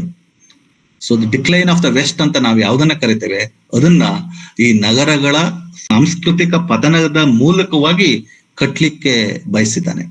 West land ಈ ಬಗೆಯ ಆಧುನಿಕ ಯುರೋಪಿನ ಪತನದ ಕಥೆಯನ್ನು, ಸಿವಿಲೈಸೇಷನ್ ಪತನದ ಕಥೆಯನ್ನು ಕೂಡ ಅದು ಹೇಳ್ತದೆ. ಯಾವುದರ ಮೂಲಕ ಅಂದ್ರೆ ರೂಪಕದ ಮೂಲಕವಾಗಿ, ನಗರಗಳ ಮೂಲಕವಾಗಿ, ನಗರಗಳಲ್ಲಿ ಇರ್ತಕ್ಕಂಥ ನೈತಿಕ ಮತ್ತು ಸಾಂಸ್ಕೃತಿಕ ಅಧಪತನದ ಮೂಲಕವಾಗಿ ಹೇಳಲಿಕ್ಕೆ ಬಯಸ್ತದೆ. ಎಂತ ಪ್ರತಿಭಾಪೂರ್ಣವಾದ ಒಬ್ಬ ಲೇಖಕ ಅಂದ್ರೆ, ಈ ಮೊದಲನೇ ಭಾಗ ಹೇಗೆ ಮುಗಿತದೆ ಅಂದ್ರೆ, ಬಹುಶಃ ಇದೆಲ್ಲ ಬೇರೆಯವರಿಗೆ ಸಂಬಂಧಪಟ್ಟಿದ್ದು. ನೈತಿಕವಾಗಿ ಅಧಪತನ, ಯುರೋಪಿನ ಅಧಪತನ, ಗತಕಾಲ ಮತ್ತು ವರ್ತಮಾನ ಕಾಲ ಅಂತ ಮಾತನಾಡ್ತಾ ಇರ್ಬೇಕಾದ್ರೆ ಬಹುಶಃ ನಮ್ದಲ್ಲ ಇದು, ಅವ್ರದ್ದು, ಬೇರೆ ಯಾರದ್ದು ಅಂತ ತಿಳ್ಕೊಳ್ಬಹುದು ಅಂತ ಹೇಳಿ ಎಲಿಯಟ್ ಹೇಗ್ ಮುಗಿಸ್ತಾನೆ ಅಂದ್ರೆ, ಅಲ್ಲಿನ ಒಂದು ವಾಯ್ಸ್ ಧ್ವನಿ ಹೇಳ್ತದೆ, ಯು ಹಿಪೋಕ್ರೈಟ್ ಲೆಕ್ಚರ್ ಅಂದ್ರೆ ಲೆಕ್ಚರ್ ಅಲ್ಲ, ರೀಡರ್ ಅದು. ಮಾನ್ ಸೆಂಬ್ಲೆನ್ಸ್, ಮಾನ್ ಫಿಯರ್, ಯು ಆರ್ ಒನ್. ಡಾಂಟೆಯ ಇನ್ಫರ್ನೋದೊಳಗೆ ಹೇಗೆ ಎಳ್ಕೊಳ್ತೇವೋ ಹಾಗೇನೆ ಈ ಛಿದ್ರಗೊಂಡ ಅನುಭವಗಳು, ಪತನಗೊಂಡಿರ್ತಕ್ಕಂತಹ ನಾಗರಿಕತೆ ಕೇವಲ ಯಾರಿಗೋ ಸಂಬಂಧಪಟ್ಟಿದ್ದಲ್ಲ, ಇದನ್ನ ಓದ್ತಕ್ಕಂತ ಎಲ್ಲರೂ ಕೂಡ ಅದರ ಭಾಗ ಹೇಳ್ತಕ್ಕಂಥದನ್ನ ನೋಡ್ತೇವೆ. ಸೊ ಡಿಯರ್ ಫ್ರೆಂಡ್ಸ್, ನಾವು ವೆಸ್ಟ್ ಲ್ಯಾಂಡ್ ಪ್ರಪಂಚವನ್ನ ಹೇಗೆ ಪ್ರವೇಶಕ್ಕೆ ಪಡ್ಕೊಂಡಿವಿ ಅಂತ ಹೇಳಿದ್ರೆ, ಒಂದು ದ್ವಿದಳ ವಿಭಜನೆಯ ಮೂಲಕವಾಗಿ, ಗತಕಾಲ, ವರ್ತಮಾನ ಕಾಲ, meaningful life, meaningless life, frustration of modern individuals and meaninglessness of the contemporary waste landers. ಇದನ್ನ ಹೇಳಬೇಕಾದ್ರೆ ಆತ ಒಂದು ಮಿಥಿಕಲ್ ಸ್ಟ್ರಕ್ಚರ್, ವೆಜಿಟೇಷನ್ ಅಥವಾ ಫಿಶರ್ ಕಿಂಗ್ ಮಿತ್ ಮೂಲಕವಾಗಿ ಕಟ್ಲಿಕ್ಕೆ ಬಯಸಿದ್ದಾನೆ. 2 ಮತ್ತು 3ನೇ ಭಾಗನೂ ಕೂಡ ಇದೇ ರೀತಿಯಾಗಿದೆ. ಆದ್ರೆ ಇದರ ಮುಂದೆ ತಗೊಂಡು ಹೋಗ್ತಾನೆ. ಏನು ಅಂದ್ರೆ ಎ ಗೇಮ್ ಆಫ್ ಚೆಸ್ ಅಂತ ಇದೆ. ಇದಕ್ಕೂ ಕೂಡ 2-3 ರೆಫರೆನ್ಸ್ ಇದೆ. ಎಲಿಯಟ್ ಎಂತ ಪ್ರಭಾವಪೂರ್ಣ ಮತ್ತು ಬಹಳ ಪಾಂಡಿತ್ಯದ ನೆಲೆಯಿಂದ ಬರಿತಾನೆ ಅಂತ ಹೇಳಿದ್ರೆ, ಒಂದೇ ಒಂದು ವರ್ಡ್ ಅಥವಾ ಒಂದು ಸೆಂಟೆನ್ಸ್ ಅಥವಾ ಒಂದು ರೂಪಕಕ್ಕೆ ನಾನಾ ನೆಲೆಯಲ್ಲಿ ಅರ್ಥ ಇರ್ತದೆ. ಈ ಗೇಮ್ ಆಫ್ ಚೆಸ್ ಹೇಳೋದನ್ನ ಆತ ಥಾಮಸ್ ಮಿಡಲ್ಟನ್, ನಾನು ಓದ್ತಾ ಇದ್ದೀನಿ ಯಾಕಂದ್ರೆ ಸುಮಾರು ರೆಫರೆನ್ಸ್ಗಳಿದಾವೆ, ನಾನು ರೆಫರೆನ್ಸ್ಗಳನ್ನ ಅವಾಯ್ಡ್ ಮಾಡಿದ್ದೀನಿ, ಅದರಿಂದ ತೆಗೆದುಕೊಂಡಿದ್ದಾನೆ. ಇದರಲ್ಲಿ ಏನಿದೆ ಈ ಭಾಗದಲ್ಲಿ? ಈ ಭಾಗದಲ್ಲಿ 2 ಗಮನಿಸಬಹುದು, ಬಹಳಷ್ಟು ಇದಾವೆ, ಚರ್ಚೆಗಾಗಿ 2 ಪ್ರಸ್ತಾಪ ಮಾಡ್ತೇನೆ. One is the failure of female principles. ಈ 2ನೇ ಭಾಗದಲ್ಲಿ ಬರ್ತಕ್ಕಂತಹ ಬಹುತೇಕ ಪಾತ್ರಗಳು ವಿಮೆನ್, ಹೆಣ್ಮಕ್ಳು, ಮತ್ತು ಅವರ ಮೇಲೆ ನಡೆದಿರುವ ಒಂದು ಆಕ್ರಮಣ. ಈ ಆಕ್ರಮಣ ಹೇಳ್ತಕ್ಕಂಥದ್ದು ಫಿಸಿಕಲ್ ಅಗ್ರೆಷನ್ ಕೂಡ ಹೌದು ಮತ್ತು ಸೈಕಲಾಜಿಕಲ್ ಕೂಡ ಹೌದು. ಇಲ್ಲಿ ಬರ್ತಕ್ಕಂತಹ ಬಹುತೇಕ ಪಾತ್ರಗಳನ್ನ ಮೇಲೆ ಬಲವಂತದ ಒಂದು ಆಕ್ರಮಣವನ್ನ ನಾವು ಗಮನಿಸಬಹುದು. ಇದನ್ನ ಹೇಗೆ ಕಟ್ಕೊಟ್ಟಿದ್ದಾನೆ ಅಂದ್ರೆ ಗೇಮ್ ಆಫ್ ಚೆಸ್. ಇದಕ್ಕೆ ರೆಫರೆನ್ಸ್ ಏನಪ್ಪಾ ಅಂತ ಹೇಳಿದ್ರೆ, ಅಲ್ಲೊಬ್ಬ ಡ್ಯೂಕ್ ಇದ್ದಾನೆ. It's A satire on marriage ಅಂತೆ ಈ ಥಾಮಸ್ ಮಿಡಲ್ಟನ್. ನಾನೇನು ಓದಿಲ್ಲ, ಅದ್ರ ರೆಫರೆನ್ಸ್ ಅನ್ನ ತೆಗೆದುಕೊಂಡೆ. ಮೇಲ್ಗಡೆ ಬಾಲ್ಕನಿಯಲ್ಲಿ ಆತ ಒಬ್ಬ ತನ್ನ ಸೊಸೆ, ಆ ಮಹಿಳೆ ಒಬ್ಳು ಚೆಸ್ ಆಡ್ತಾ ಇದ್ದಾಳೆ, ಕೆಳಗೆ ಚೆಸ್ ಅಲ್ಲಿ ಮುಳುಗಿ ಹೋಗ್ಬಿಟ್ಟಿದ್ದಾಳೆ. ಈ ಡ್ಯೂಕ್ ಹೇಳ್ತಕ್ಕಂಥವನು ಮೇಲ್ಗಡೆ ಆ ಹೆಣ್ಣು ಮಗಳ ಸೊಸೆಯನ್ನ ಆತ ರೇಪ್ ಮಾಡ್ತಾ ಇದ್ದಾನೆ, ಬಲವಂತವಾಗಿ ಅವಳನ್ನ ಸಂಭೋಗಿಸ್ತಾ ಇದ್ದಾನೆ. ಸೊ ಹಾಗಾಗಿ ಇಲ್ಲಿ ನಮಗೆ ನಾವು ಏನನ್ನು ನೋಡ್ತೇವೆ ಅಂತ ಹೇಳಿದ್ರೆ ಅಸಾಲ್ಟ್ ಆನ್ ವಿಮೆನ್. ಸೊ ಇದರಲ್ಲಿ ಪುರಾಣದಿಂದ ಪಾತ್ರಗಳು ಇದ್ದಾವೆ. ಫಿಲಮೆಲ್ ಹೇಳ್ತಕ್ಕಂಥ ಒಂದು ಪಾತ್ರ ಬರ್ತದೆ. ಫಿಲಮೆಲ್ ಕೂಡ ಹಾಗೇನೆ. ಫಿಲಮೆಲ್ ತನ್ನ ಅಕ್ಕನ ಗಂಡ, ಅವನು ಕೂಡ ಒಬ್ಬ ದೊಡ್ಡ ಡ್ಯೂಕು, ಅವಳನ್ನ ಬಲವಂತವಾಗಿ ರೇಪ್ ಮಾಡಿರ್ತಾನೆ. ಅವಳು ತನ್ನ ಅಕ್ಕನಿಗೆ ಹೇಳ್ತಾಳೆ ಅಂತ ಹೇಳಿ ಅವಳ ನಾಲಿಗೆಯನ್ನ ಕಟ್ ಮಾಡಿರ್ತಾನೆ. ಆಕೆ ಪಾಪ ಅಳುತ್ತಾ ಮಾತನಾಡ್ಲಿಕ್ಕಾಗದೆ, ಲಾಸ್ ಆಫ್ ಕಮ್ಯುನಿಕೇಶನ್, ಟೇಪೆಸ್ಟ್ರಿ ಅಂದ್ರೆ ಚಿತ್ರಗಳ ಮೂಲಕವಾಗಿ ತನ್ನ ಅಕ್ಕನಿಗೆ ಅದನ್ನ ಬರೆದಿರ್ತಾಳೆ. ಅವರಿಬ್ಬರನ್ನು ಕೊಲ್ಬೇಕು ಅಂತ ಮಾಡ್ತಾಳೆ, ಓಡಿಸ್ಕೊಂಡು ಹೋಗ್ತಾನೆ. ಪುರಾಣದಲ್ಲಿ ಬರ್ತಕ್ಕಂಥ ಕಥೆಯಂತೆ ದೇವರುಗಳು ಅವ್ರನ್ನ ಒಂದು ನೈಟಿಂಗೇಲ್ ಮಾಡ್ಬಿಡ್ತಾರಂತೆ. ನೈಟಿಂಗೇಲ್ ಹಾಡು ಹೇಳ್ತದೆ, ಹೃದಯ ಪೂರ್ವಕವಾಗಿ ಹಾಡು ಹೇಳ್ತದೆ. ಆದ್ರೆ ಅದನ್ನ ಕೇಳಿಸ್ಕೊಳ್ಳೋದಕ್ಕೆ ಆಧುನಿಕ ವೆಸ್ಟ್ ಸ್ಟ್ಯಾಂಡರ್ಡ್ಸ್ಗೆ ಸಾಧ್ಯ ಇಲ್ಲ, ಅವ್ರಿಗೆ ಗೊತ್ತಾಗಲ್ಲ. ಸೊ ಈ ಬಗೆಯ ಒಂದು ರೆಫರೆನ್ಸ್ ನ ಮೂಲಕವಾಗಿ ಈ 2ನೇ ಭಾಗ the failure of the female principles ಇದನ್ನ ನೋಡ್ತದೆ. ಇದರಲ್ಲಿ ಅನೇಕ ಪಾತ್ರಗಳು ಬರ್ತವೆ. ಇನ್ನೊಂದು 2 ಪಾತ್ರಗಳನ್ನ ಪ್ರಸ್ತಾಪ ಮಾಡ್ತೀನಿ. 7 ಗಂಟೆ ಆಯ್ತು, ಇನ್ನು 10 ಮಿನಿಟ್ಸ್ ಒಳಗೆ ಮುಗಿಸ್ತೀನಿ ನಾನು. ಒಂದು ಪಾತ್ರ ಯಾವ್ದಪ್ಪ ಅಂತ ಹೇಳಿದ್ರೆ ಲಿಲ್ ಅಂತ ಒಬ್ಬಳಿದ್ದಾಳೆ. ಆಲ್ಬರ್ಟ್ ಅಂತ ಅವಳ ಗಂಡ. She is a cockney women. ದುಡಿಯೋ ವರ್ಗದಿಂದ ಬಂದಿರ್ತಕ್ಕಂಥ ಒಬ್ಬ ಹೆಣ್ಮಗಳು. ಗಂಡ ಬಹಳ ದಿನ ನಂತರ ಮನೆಗೆ ಬರ್ತಾನೆ ಅಂತ ಹೇಳಿ ಆತಂಕಿತ ಆಗಿದ್ದಾಳೆ. ಅವಳು ಕೆಮಿಕಲ್ ಯೂಸ್ ಮಾಡಿ ಮಾಡಿ ಮಾಡಿ ಗರ್ಭಪಾತದ ಮಾಡಿಸ್ಕೊಂಡು ಅವಳ ಅಸ್ತಿತ್ವವನ್ನೇ ಒಂದ್ ರೀತಿ ನಿರಾಕರಣೆ ಆಗ್ತಾಳೆ. ಅವಳ ಫ್ರೆಂಡ್ ಹೇಳ್ತಾ ಇದ್ದಾಳೆ, ನಿನಗೆ ಬಹಳ ದಿನ ನಂತರ ನಿನ್ನ ಆಲ್ಬರ್ಟ್, ನಿನ್ನ ಗಂಡ ಬರ್ತಾ ಇದ್ದಾನೆ, you present yourself before him, ಇಲ್ಲ ಬಿಟ್ರೆ ಬೇರೆಯವ್ರ ಜೊತೆ ಹೋಗ್ತಾನೆ ಅಂತ ಹೇಳಿ. ಸೊ ಇಲ್ಲಿ ಒಂದು ಬಹಳ ಯಾಂತ್ರಿಕವಾದ, ಬಹಳ ಫಿಸಿಕಲ್ ಆದ ಸಂಬಂಧವನ್ನ ನಾವು ಗಮನಿಸಬಹುದು. ಈ 2ನೇ ಭಾಗ ಮತ್ತು ವೆಸ್ಟ್ಲ್ಯಾಂಡಿನ ಹೆಚ್ಚು ಕಡಿಮೆ ಎಲ್ಲ ಭಾಗಗಳಲ್ಲೂ love loses and lust is celebrated. So ಅತ್ಯಂತ ವಿಷಾದದಿಂದ ಈ ಬಗೆಯ ಒಂದು ಚರ್ಚೆಯನ್ನ ಎಲಿಯಟ್ ತೆಗೆದುಕೊಂಡಿದ್ದಾನೆ. ಆ ಭಾಗ ಕೂಡ ಕೊನೆಗೆ ಲಂಡನ್ನಿನ ಒಂದು ಪಬ್ ಅಲ್ಲಿ ಅದು ನಡೀತದೆ. ಬೇರೆ ಬೇರೆ ರೆಫರೆನ್ಸ್ಗಳ ಮೂಲಕವಾಗಿ ಅದು ಹೇಗೆ ಕೊನೆಗೊಳ್ತದೆ ಅಂತ ಹೇಳಿದ್ರೆ, ಹ್ಯಾಮ್ಲೆಟ್ ನಲ್ಲಿ ಬರ್ತಕ್ಕಂಥ ಒಫೇಲಿಯಾ, ಅವಳು ಕೂಡ she is also a symbol of failure of love and female principles. ಅವಳು ಸುಯಿಸೈಡ್ ಮಾಡೋದಕ್ಕಿಂತ ಮೊದಲು good bye good bye good bye, hurry up please, good night Bill, good night Lou, good night May. So ಅಲ್ಲಿನ reference ತೆಗೆದುಕೊಂಡು ಇಲ್ಲಿನ ಆಧುನಿಕ ವೆಸ್ಟ್ಲ್ಯಾಂಡಿಗರ good bye ಹೇಳ್ತಕ್ಕಂತ ಒಂದು ವಿಷಾದದ ಮೂಲಕವಾಗಿ ಈ 2ನೇ ಭಾಗ ಮುಗಿತದೆ. ನಾನು ಕಾವ್ಯದ ತೀರ ಒಳಗೆ ಹೋಗ್ತಾ ಇಲ್ಲ, ಅದರ ಮೇಲ್ಮಟ್ಟದ ಚರ್ಚೆಯನ್ನ ಕಂಡಿದ್ದೀನಿ. ಲಾಸ್ಟ್ ಒಂದು 2-3 ಮಿನಿಟ್ಸ್ ಅಲ್ಲಿ ಅದರ ವ್ಯಾಖ್ಯಾನವನ್ನ ಮಾಡ್ಲಿಕ್ಕೆ ಬಯಸ್ತೇನೆ. ಈ 3ನೇ ಭಾಗದಲ್ಲಿ ಮತ್ತೊಂದು ರೀತಿ ಇದೆ, ಇದು ಫೈರ್ ಸೆರೆಮನ್. ಮತ್ತೆ 2 ರೆಫರೆನ್ಸ್ಗಳು, ಪೂರ್ವದ್ದು ಮತ್ತು ಪಶ್ಚಿಮದ್ದು. ಪೂರ್ವದ್ದು ಯಾಕೆ ಅಂತ ಹೇಳಿದ್ರೆ, it is taken from Buddha ತನ್ನ ಡಿಸಿಪಲ್ಸ್ ಶಿಷ್ಯರಿಗೆ ಹೇಳಿರೋದು, ಬರ್ನ್ ಯುವರ್ ಡಿಸೈರ್, ನಿಮ್ಮ ಪಂಚೇಂದ್ರಿಯಗಳನ್ನ ಇದನ್ನ ನಿಯಂತ್ರಿಸಿಕೊಳ್ಳಿ ಹೇಳ್ತಕ್ಕಂಥದ್ದು. ಇದು ಒಂದು ರೆಫರೆನ್ಸ್. ಇದನ್ನ ಅರ್ಥ ಮಾಡ್ಕೊಳ್ಬೇಕು. ಎಲಿಯಟ್ನ ಪ್ರಶ್ನೆ ಏನು ಅಂತ ಹೇಳಿದ್ರೆ, ಆರ್ ಮಾಡರ್ನ್ ವೇ landers capable of understanding this? ಅವರಿಗೆ ನಿಯಂತ್ರಣ ಮಾಡ್ಲಿಕ್ಕೆ ಸಾಧ್ಯನೇ, ನಿಗ್ರಹ ಮಾಡ್ಕೊಳ್ಳಿಕ್ಕೆ ಸಾಧ್ಯನೇ? ಎರಡನೆಯ ಭಾಗದಲ್ಲಿ ನಾವು ನೋಡಿದ ಹಾಗೆ ಒಂದು ಫಿಸಿಕಲ್ ಆಗಿರ್ತಕ್ಕಂಥ ಲಸ್ಟ್ ಸೆಲೆಬ್ರೇಟ್ ಆಗ್ತಾ ಇದೆ. ಅದು ಒಂದು ವಿಷಾದನೀಯ. ಈ ಬಗೆಯ ಒಂದು ಅಸ್ತಿತ್ವ ಇದೆ. Is it possible for them to understand Buddha's teaching ಹೇಳ್ತಕ್ಕಂಥದ್ದು ಪ್ರಮುಖವಾದ ಪ್ರಶ್ನೆ. ಇದ್ರ ಜೊತೆಗೆ ಬೈಬಲ್, ಆತ ತಾನೇ ಹೇಳ್ಕೊಂಡಿದ್ದಾನೆ, ಐ ಎಮ್ ಎ ಟ್ರೆಡಿಷನಲಿಸ್ಟ್, ಪರಂಪರೆಗೆ ಬಹಳ ಮಹತ್ವ ಕೊಟ್ಟ ಅಂತ ಹೇಳಿ. ಮತ್ತೆ ಆತ ಪ್ರೊಟೆಸ್ಟೆಂಟ್ ಬಗ್ಗೆನೂ ಆಸಕ್ತಿ ಇರಲಿಲ್ಲ. ಆತ ಸಾಂಪ್ರದಾಯಿಕವಾದ ಕ್ರಿಶ್ಚಿಯಾನಿಟಿಗೆ, ವ್ಯಾಟಿಕನ್ ಇದಕ್ಕೆ ಸಂಬಂಧಪಟ್ಟಿದ್ದು. ಹಾಗಾಗಿ ಅವನು ಇನ್ನೊಂದು ರೆಫರೆನ್ಸ್ ತಂದಿದ್ದಾನೆ. ಬೈಬಲ್ ಅಲ್ಲಿ ಬರ್ತಕ್ಕಂಥ ಸೈಂಟ್ ಅಗಸ್ಟಿನ್ ತನ್ನ ಸ್ಮೃತಿ ಮೆಮೊರಿಯನ್ನ ನೋಡ್ತಾ ಇರ್ಬೇಕಾದ್ರೆ ತನ್ನ ಹಳೆಯದ್ರಲ್ಲಿ ಸೈಂಟ್ ಅವನಿಗೆ ಹಿ ವಾಸ್ ವೆರಿ ಲಸ್ಟ್ಫುಲ್, ಅದು ನೆನಪಾಗ್ತದೆ. ಅದನ್ನ ನಿಗ್ರಹ ಮಾಡ್ಲಿಕ್ಕೆ ಆತ ಜರ್ನಿಯನ್ನ ಪ್ರಾರಂಭ ಮಾಡಿದ್ದಾನೆ. ಇಲ್ಲೂ ಕೂಡ ಬಹಳಷ್ಟು ಇದೆ. ಇದರಲ್ಲಿ ಥೇಮ್ಸ್ ನದಿಯ ರೆಫರೆನ್ಸ್ ಬರ್ತದೆ. ಅದರಲ್ಲಿ ಶುರುವಾಗ್ತಕ್ಕಂಥದ್ದೇ ಒಂದು ಮದುವೆಯ ಮೂಲಕವಾಗಿ, ವ್ಯಾಗ್ನರ್ನ ಒಂದು ರೆಫರೆನ್ಸ್ ಹಳೆಯ ಇದರ ಮೂಲಕವಾಗಿ. ಹಳೆಯಲ್ಲೇ ಮದುವೆಯಲ್ಲಿ ಒಂದು ಘನತೆ ಇತ್ತು, ಒಂದು ಗಾಂಭೀರ್ಯ ಇತ್ತು, ದೆರ್ ವಾಸ್ ರಾಯಲ್ ಎಲಿಮೆಂಟ್. ಆದ್ರೆ ಆಧುನಿಕವಾಗಿರ್ತಕ್ಕಂಥ ಥೇಮ್ಸ್ ಅಲ್ಲಿ ಏನಿದೆ ಅಂತ ಹೇಳಿದ್ರೆ, the river bears no empty bottles, sandwich papers, silk handkerchiefs, cardboard boxes, cigarette ends. Pollution ಅಂದ್ರೆ ಕೇವಲ ಫಿಸಿಕಲ್ ಅಲ್ಲ, ಅದು ಮಾರಲ್ ಕೂಡ ಹೌದು. ಇಲ್ಲಿ ಇರ್ತಕ್ಕಂತಹ ಕನ್ಯೆಯರು ಅವರು they are prostitutes. The nymphs are departed and their friends, the loitering heirs of city directors departed have left no addresses ಹೇಳಿ ಬಹಳ ವ್ಯಂಗ್ಯದಿಂದ ಹೇಳ್ತಾನೆ.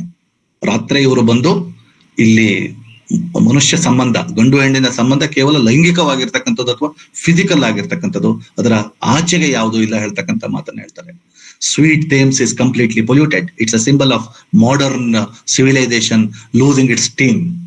ಯಾವುದನ್ನ ನಾವು ಪೋಸ್ಟ್ ಇಂಡಸ್ಟ್ರಿಯಲ್ ಸಿನಾರಿಯೋ ಅಂತ ಹೇಳ್ತೇವೋ ಅದರಲ್ಲಿ ಇರ್ತಕ್ಕಂತಹ ಈ ಬಗೆಯ ನೈತಿಕವಾದ ಮತ್ತು ಫಿಸಿಕಲ್ ಆಗಿರ್ತಕ್ಕಂತಹ ಒಂದು ಭ್ರಷ್ಟತೆಯನ್ನ ಇದು ಮಾತನಾಡ್ತದೆ. ಇದರಲ್ಲಿ ಫಿಲೋವಿಲ್ ಬರ್ತಾಳೆ.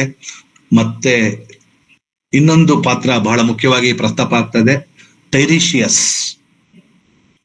ಸಫೋಕ್ಲಿಸ್ ನ ಈಡಿಪಸ್ ನಲ್ಲಿ ಬರ್ತಕ್ಕಂಥ ಒಂದು ಪಾತ್ರ, ಪುರಾಣದಲ್ಲಿ ಬರ್ತಕ್ಕಂಥದ್ದು. Old man who past and future ಇವೆಲ್ಲವನ್ನು ನೋಡ್ತಾ ಇರ್ತಾನೆ. ಆತ ಹೇಳ್ತಾನೆ, I know something is going to happen. ಅಲ್ಲೊಬ್ಳು ಹೆಣ್ಮಗಳು ಟೈಪಿಸ್ಟ್ ಇದ್ದಾಳೆ, ಅವಳದ್ದೇ ಆಫೀಸಲ್ಲಿ ಕೆಲಸ ಮಾಡ್ತಾ ಇರ್ತಕ್ಕಂಥ ಒಬ್ಬ ಮನುಷ್ಯ ಬಂದು ಅವಳ ಮೇಲೆ ಆಕ್ರಮಣ ಮಾಡಿದ್ದಾನೆ. ಆಕ್ರಮಣ ಮಾಡಿದ್ಮೇಲೆ ಆ ಟೈಪಿಸ್ಟ್ ಹೇಗೆ ರಿಯಾಕ್ಟ್ ಮಾಡ್ತಾರೆ ಅಂದ್ರೆ, ವೆಲ್ ನಾವ್ that is done and I am glad it is over, ಹಾಳಾಗಿ ಹೋಗ್ಲಿ. ಸೊ ಈ ಬಗೆಯ ಒಂದು ಹಿಂಸೆಯ ನೆಲೆ, ಲೈಂಗಿಕತೆಯ ನೆಲೆ, ಫೇಲ್ಯೂರ್ ಆಫ್ ಲವ್ ಅನ್ನ ನಾವು 3ನೇ ಭಾಗದಲ್ಲಿ ಕೂಡ ಕಾಣ್ಬೋದು. 4 ಮತ್ತು 5, ಇನ್ನು 5 ನಿಮಿಷದೊಳಗೆ ನಾನು ಮುಗಿಸ್ಬೇಕು ಅನ್ಸತ್ತೆ. 4 ಮತ್ತು 5, death by water is the shortest one. ಇದು ಸ್ವಲ್ಪ ಲೆಂತಿ ಆಗಿತ್ತಂತೆ.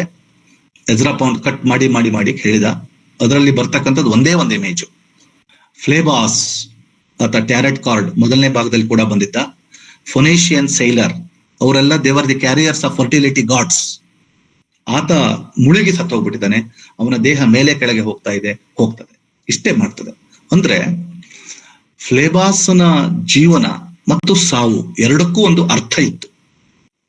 ಈ ಅರ್ಥಪೂರ್ಣವಾದ ಸಾವು ಮತ್ತು ಬದುಕನ್ನ ಅರ್ಥ ಮಾಡ್ಕೊಳ್ಳಿಕ್ಕೆ ಮಾಡರ್ನ್ ವೆಸ್ಟ್ಲ್ಯಾಂಡರ್ಸ್ಗೆ ಸಾಧ್ಯನೇ ಹೇಳ್ತಕ್ಕಂಥದ್ದು ಪ್ರಶ್ನೆ. ನಾನು ಮೇಲ್ಮಟ್ಟದಲ್ಲಿ ಮಾತ್ರ ಮಾತಾಡ್ತಾ ಇದ್ದೀನಿ, ಅದನ್ನ ಚರ್ಚೆಯಲ್ಲಿ ಇಟ್ಕೊಳ್ಬಹುದು. ಕೊನೆಯ ಹಂತದಲ್ಲಿ ವಿಮರ್ಶಕರು ಗಮನಿಸಿರುವಂತೆ ಬಹಳ ಸಂಕೀರ್ಣವಾಗಿರುವ ಒಂದು ಭಾಗ ಇದು, ವಾಟ್ ದ ಥಂಡರ್ ಸೆಡ್. ಪುನಃ ಇದು ಬೃಹದಾರಣ್ಯಕ ಉಪನಿಷತ್ತಿನಿಂದ ಎತ್ಕೊಂಡಿರ್ತಕ್ಕಂಥ ಒಂದು ರೆಫರೆನ್ಸ್, ಅಲ್ಯೂಷನ್, ಕ್ರಾಸ್ ರೆಫರೆನ್ಸ್. ಏನನ್ನ ಬಗ್ಗೆ ಮಾತನಾಡ್ತಾರೆ ಇಲ್ಲಿ, ಇಮೇಜ್ಗಳು ಕೂಡ ಬಹಳ ಸಂಕೀರ್ಣವಾಗಿದೆ.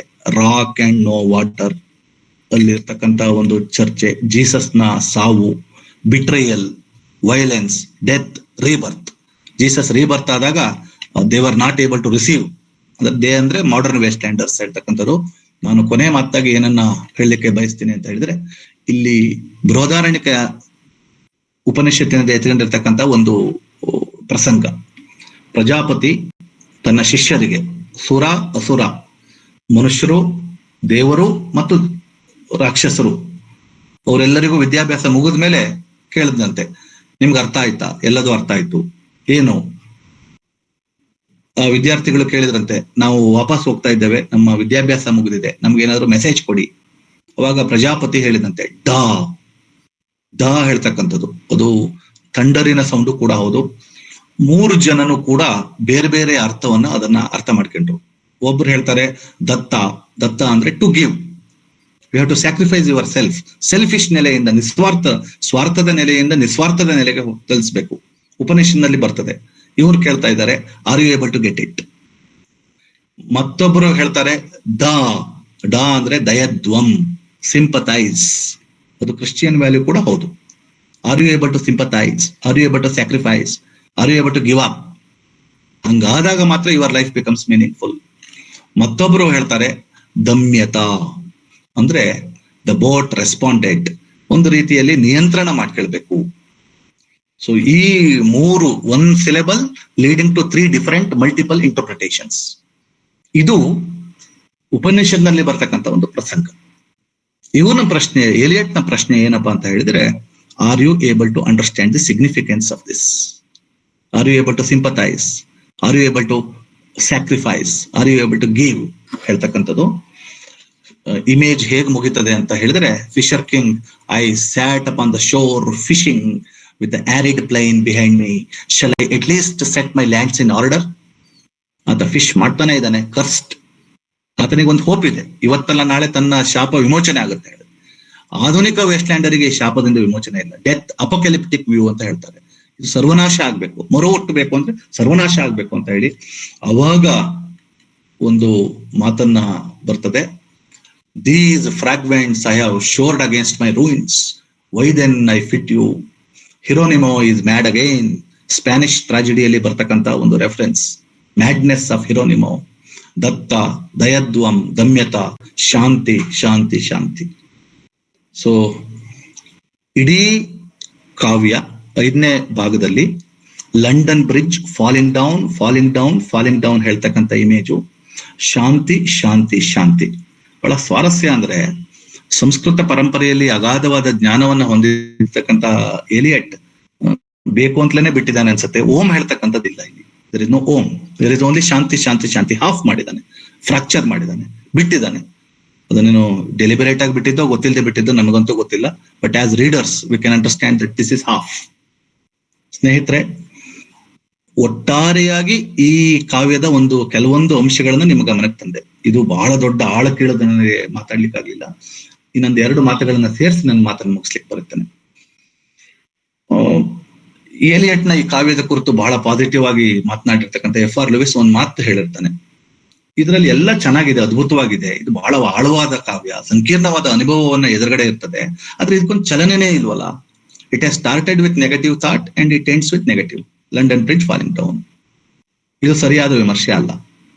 ಇದಕ್ಕೆ ಬೇರೆ ವಿಮರ್ಶಕರು ಉತ್ತರ ಕೊಟ್ಟಿದ್ದಾರೆ. ಏನಂತ ಅಂದ್ರೆ, ಈ ಪದ್ಯ ಮನುಷ್ಯನ ಅನುಭವಗಳನ್ನ ಬೇರೆ ಬೇರೆ ನೆಲೆಗಳಲ್ಲಿ, ಲಯಗಳಲ್ಲಿ ಸಂಶೋಧನೆ ಅಥವಾ ಶೋಧನೆ ಮಾಡ್ತದೆ, ಅರಸ್ತದೆ. ಹಾಗಾಗಿ there is a thickening of our experience. ನಮ್ಮ ಅನುಭವಗಳು ದಟ್ಟವಾಗ್ತಾ ಹೋಗ್ತವೆ. ಹೇಳಿದ್ದನ್ನೇ ಹೇಳ್ತಾ ಇದ್ದಾರೆ. ಹೌದು, ನಾನು ಕೂಡ ಅನೇಕ ಬಾರಿ ಪ್ರಯೋಗ ಮಾಡ್ಬೇಕಾದ್ರೆ ಹೇಳಿದ್ದನ್ನೇ ಹೇಳಿದೆ, ಆದ್ರೆ ಅದು ಡೆಲಿಬರೇಟ್ ಆಗಿ. ಯಾಕೆ ಡೆಲಿಬರೇಟ್ ಅಂತ ಹೇಳಿದ್ರೆ, ಅಲ್ಲೊಂದು ಥಿಕನಿಂಗ್ ಆಫ್ ಎಕ್ಸ್ಪೀರಿಯನ್ಸ್, ನಮ್ಮ ಅನುಭವದಲ್ಲಿ ಒಂದು ಗಾಢತೆ ಇದೆ, ಅದೇ ಚಲನೆ. ನಾವು ಒಂದು ವಿಷಯದಿಂದ ಮತ್ತೊಂದು ವಿಷಯಕ್ಕೆ ಹೋಗ್ಬೇಕಾಗಿಲ್ಲ. ಒಂದೇ ವಿಷಯವನ್ನ ಬೇರೆ ಬೇರೆ ನೆಲೆಗಳಿಂದ ಆಳವಾಗಿ ಶೋಧಿಸ್ಬೋದು. ಈ ತರದನ್ನ ಮಾಡ್ತದೆ ಹೇಳಿ. 2ನೇದು ಒಂದು ಕಟುವಾದ ವಿಮರ್ಶೆ. ಅದನ್ನು ಕುವೆಂಪು ಅವರು ಬಹಳ ಚೆನ್ನಾಗಿ ಹೇಳಿದ್ರು. Kuvempu was a very ardent lover of Eliot's criticism, ವಿಮರ್ಶೆ. ಅಲ್ಲ, ಈ ನವ್ಯ ಕಾವ್ಯ ಇದೇನ್ ಹೇಳ್ತಾ ಇದೆ, ಗುಡ್ಡ ಆಗದು ಇಲಿ ಹಿಡ್ದಂಗ ಆಯ್ತಿದ್ದು, ಹೇಳಿದ್ದನ್ನೇ ಹೇಳ್ಬಿಡ್ತಲ್ಲ ಅಂತ ಹೇಳಿ. ಅದನ್ನು ಕೂಡ ನೀವು ಒಪ್ಪದೇನಾದ್ರು ಇರ್ಬೋದು. ಸ್ನೇಹಿತರೆ, ಒಟ್ಟಾರೆಯಾಗಿ ನಾವು ಈ ಕಾವ್ಯವನ್ನ ನೋಡಿದಾಗ ನವ್ಯ ಕಾವ್ಯದ ಒಂದು ಪರಂಪರೆಯನ್ನ ಬಹಳ ಗಾಢವಾಗಿ ಭದ್ರವಾಗಿ ಬುನಾದಿಯನ್ನ ಹಾಕಿರ್ತಕ್ಕಂಥ ಒಂದು ಪದ್ಯ, ಛಿದ್ರಗೊಂಡಿರ್ತಕ್ಕಂತಹ ಅನುಭವವನ್ನ ರೂಪಿಸಿರ್ತಕ್ಕಂಥ ಪದ್ಯ, ಆಧುನಿಕ ಪಶ್ಚಿಮದ ನಾಗರಿಕತೆಯ ಒಂದು ಅವಸಾನವನ್ನ ಬಹಳ ವಿಷಾದದಿಂದ ನಿರೂಪಿಸಿರ್ತಕ್ಕಂಥ ಪದ್ಯ. ಬಹಳ ಸಂಕೀರ್ಣವಾದ ಪದ್ಯ, ಯಾಕೆಂದ್ರೆ ಕೇವಲ ವಸ್ತು ಮಾತ್ರ ಅಲ್ಲ, ಇದರಲ್ಲಿ ಇರ್ತಕ್ಕಂಥ ರೆಫರೆನ್ಸ್ಗಳು, ಕ್ಯಾಲಿಡೋಸ್ಕೋಪಿಕ್ ಟೆಕ್ನಿಕ್ ಇರ್ಬೋದು, ಅಲ್ಯೂಷನ್ ಇರ್ಬೋದು. ಎಫ್ ಒ ಮಾಥಿಸನ್ ಬಹಳ ಅದ್ಭುತವಾಗಿ ಹೇಳಿದಾನೆ. he has spoken about different the functional aspects of poetry. ಅದು ಛಿದ್ರವಾಗಿರ್ತಕ್ಕಂಥ ಭಗ್ನವಾದ ಅನುಭವಗಳನ್ನ ಹೇಳ್ತಾ ಇದೆ, ಅದಕ್ಕಾಗಿ ಒಂದು ಮಿಥಿಕಲ್ ಸ್ಟ್ರಕ್ಚರ್ ಅನ್ನ ಹೇಳಿದೆ ಇತ್ಯಾದಿ. ಕೊನೆಯದಾದಂತೆ ಈ ಸದ್ಯಕ್ಕೆ ಇಷ್ಟು ಸಂಕೀರ್ಣವಾಗಿರ್ತಕ್ಕಂಥ ಪದ್ಯವನ್ನ ಓದ್ತಾ ಇರ್ಬೇಕಾದ್ರೆ ನಮ್ಗೆ ಒಂದ್ ಪ್ರಶ್ನೆ ಬರೋದಿಲ್ವೇ, ಇದಕ್ಕೆ ಎಷ್ಟು ಅಡಿ ಟಿಪ್ಪಣಿಗಳು ಬೇಕು, ಎಷ್ಟು ರೆಫರೆನ್ಸ್ಗಳು ಬೇಕು? ನಾನು ಹೇಳಿದ್ದು 1% ಇಲ್ಲ. ಇದು ಒಂದು ಓದಿನ ಸುಖವನ್ನ ತೆಗೆದುಕೊಳ್ಳೋದಿಲ್ವೇನೆ? ಒಳ್ಳೆ ಕಷ್ಟಪಟ್ಟು ಓದ್ಬೇಕಲ್ಲ. ಇಂಗ್ಲಿಷ್ MA ಮಾಡಿದವರಂತೂ ಓದಕ್ ಸಾಧ್ಯನೇ ಇಲ್ವಲ್ಲ ಹೇಳ್ತಕ್ಕಂಥ ಒಂದು ಪ್ರಶ್ನೆ ಕೂಡ ಇದೆ. ರೇಮಂಡ್ ವಿಲಿಯಮ್ಸ್ ಒಂದ್ ಮಾತು ಹೇಳ್ತಾನೆ, ಅಲ್ಲ ನೀವು ಬಿಕ್ಕಟ್ಟುಗಳ ಬಗ್ಗೆ ಮಾತನಾಡ್ತಾ ಇದ್ದೀರಲ್ಲ, ಆ ಬಿಕ್ಕಟ್ಟುಗಳಿಗೆ ಕಾರಣ ಏನು? ಆ ಕಾರಣವನ್ನೇ ಹೇಳಲ್ಲ, ನೈತಿಕ ಅಧಪತನ ಹೇಳ್ತಾರೆ, ಅದಕ್ಕೆ ನಿಮ್ಮ ಕ್ಯಾಪಿಟಲಿಸಂ ಕಾರಣ, ಅದನ್ನ ನೀವ್ ಯಾಕೆ ಪ್ರಸ್ತಾಪ ಮಾಡಿಲ್ಲ ಹೇಳ್ತಕ್ಕಂಥ ಕಟು ವಿಮರ್ಶೆ ಮಾಡ್ತಾರೆ ವಿಲಿಯಮ್ಸ್. ಮಾರ್ಕ್ಸಿಸ್ಟ್ರು ಏಲಿಯಟ್ನ ಪರಂಪರೆಯ ಒಂದು ಪರಿಕಲ್ಪನೆಯನ್ನ ಪ್ರಶ್ನೆ ಮಾಡ್ತಾರೆ. ನೀವು ಕೇವಲ ವೈಟ್ ಆದ ಸೆಲೆಕ್ಟಿವ್ ಆದ ಪರಂಪರೆ ಬಗ್ಗೆ ಪ್ರಸ್ತಾಪ ಮಾಡ್ತಾ ಇದ್ದೀರಿ, ನಿಮ್ಮ ಪರಂಪರೆ ಬಹಳ ಸೀಮಿತವಾದದ್ದು ಮತ್ತು ಸಂಕುಚಿತವಾದದ್ದು ಅಂತ ಹೇಳಿ. ಸೊ ಇದನ್ನು ಕೂಡ ನಾವು ಗಮನಿಸ್ಬೇಕು. ಒಂದು ಕಾಲದಲ್ಲಿ ಅದನ್ನು ಬಿಟ್ಟು ಓದ್ಲಿಕ್ಕೆ ಆಗದೆ ಇರತಕ್ಕಂಥ ಒಂದು ಮಹತ್ವವಾದ ಪದ್ಯ ಇದು. ಅದರ ಮುಂದಿನ ಹಂತದಲ್ಲಿ ಏಲಿಯಟ್ನ ವಿಮರ್ಶೆ ಮತ್ತು ಕಾವ್ಯದ ಬಗ್ಗೆ ಅನೇಕ ಟೀಕೆಗಳು ಬಂದಿದ್ದಾವೆ, ಅದನ್ನು ಕೂಡ ನಾವು ಗಮನಿಸಬೇಕು. ಚಾರಿತ್ರಿಕವಾಗಿರ್ತಕ್ಕಂಥ ಪದ್ಯ. ಸದ್ಯಕ್ಕೆ ಇಷ್ಟು ಸಾಕು ಅಂತ ನಾನು ಭಾವಿಸಿದ್ದೀನಿ. ಧನ್ಯವಾದಗಳು ಸರ್. ಧನ್ಯವಾದಗಳು ಸರ್. ಕಾರ್ಯಕ್ರಮದ ಅಧ್ಯಕ್ಷತೆಯನ್ನ ವಹಿಸಿರುವಂತಹ ಪ್ರೊಫೆಸರ್ ಬಸವರಾಜ್ ರೋಣು ಸರ್ ಕೆಲವು ಪೂರಕ ಮಾತುಗಳನ್ನಾಡ್ಬೇಕು ಅಂತ ಕೇಳ್ಕೊಳ್ತೀನಿ ಸರ್.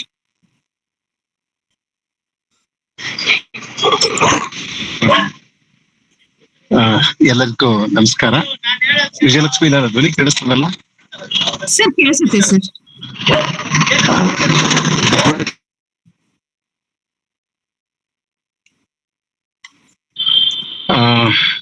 ನಾನು ಬೇರೊಂದು ಸಭೆಯಲ್ಲಿದ್ದೆ, ಸಭೆಯಿಂದ ಹೊರಗಡೆ ಬಂದು ಮಾತನಾಡ್ತಿದ್ದೇನೆ. ಸುತ್ತಮುತ್ತ ಸಾಕಷ್ಟು ಡಿಸ್ಟರ್ಬೆನ್ಸ್ ಇರೋದ್ರಿಂದ ಹೆಚ್ಚಿಗೆ ಮಾತನಾಡ್ಲಿಕ್ಕೆ ಸಾಧ್ಯ ಆಗೋದಿಲ್ಲ. ಪ್ರಾರಂಭದಲ್ಲಿ ನಾನು ಅವಿನಾಶ್ ಸರ್ಗೆ ನಾನು ಕ್ಷಮೆಯನ್ನ ಕೋರ್ತೇನೆ, ಏಕೆಂದ್ರೆ ಅವರ ಸಂಪೂರ್ಣ ಉಪನ್ಯಾಸವನ್ನ ಕೇಳಲಿಕ್ಕೆ ನನಗೆ ಸಾಧ್ಯ ಆಗಲಿಲ್ಲ. ಪ್ರಾರಂಭದ 20-25 ನಿಮಿಷಗಳ ಕಾಲ ನಾನು ಅವರ ಉಪನ್ಯಾಸವನ್ನು ಕೇಳಿದೆ. ಕೊನೆಗೆ ಒಂದು 5-6 ನಿಮಿಷ ಅವರ ಚರ್ಚೆಯ ಮಾತುಗಳನ್ನ ನಾನು ಕೇಳಿದೆ. ಇರಲಿ, ಕನ್ನಡದ ಮಹತ್ವದ ಚಿಂತಕರು, ನನ್ನ ಬಹಳ ಪ್ರೀತಿಯ ಹಿರಿಯ ಸ್ನೇಹಿತರು, ಇಂಗ್ಲಿಷ್ ಸಾಹಿತ್ಯದ ಗ್ರೀಕ್ ಓದುಗರು, ಲೇಖಕರು ಆಗಿರುವ ಟಿ ಸರ್ ಅವರು ಇಲ್ಲಿವರೆಗೆ T.S. ಎಲಿಯಟ್ನ ದ ವಿಟ್ಲ್ಯಾಂಡ್ ಕುರಿತು ಮಾತನಾಡಿದ್ರು. ಬಹಳ ಸೊಗಸಾಗಿ ಮಾತನಾಡಿದರು. ಅನೇಕ ಹೊಸ ಸಂಗತಿಗಳನ್ನ ಅವರು ತಿಳಿಸಿದರು. ಅವರ 40 ನಿಮಿಷಗಳ ಉಪನ್ಯಾಸವನ್ನ ನಾನು ಕೇಳಲಿಲ್ಲ, ಆದ್ರೆ ನಾನು ಅಂದಾಜು ಮಾಡಿಕೊಳ್ಳಬಲ್ಲೆ, ಇಮ್ಯಾಜಿನ್ ಮಾಡಬಲ್ಲೆ, ಆಂಟಿಸಿಪೇಟ್ ಮಾಡಬಲ್ಲೆ.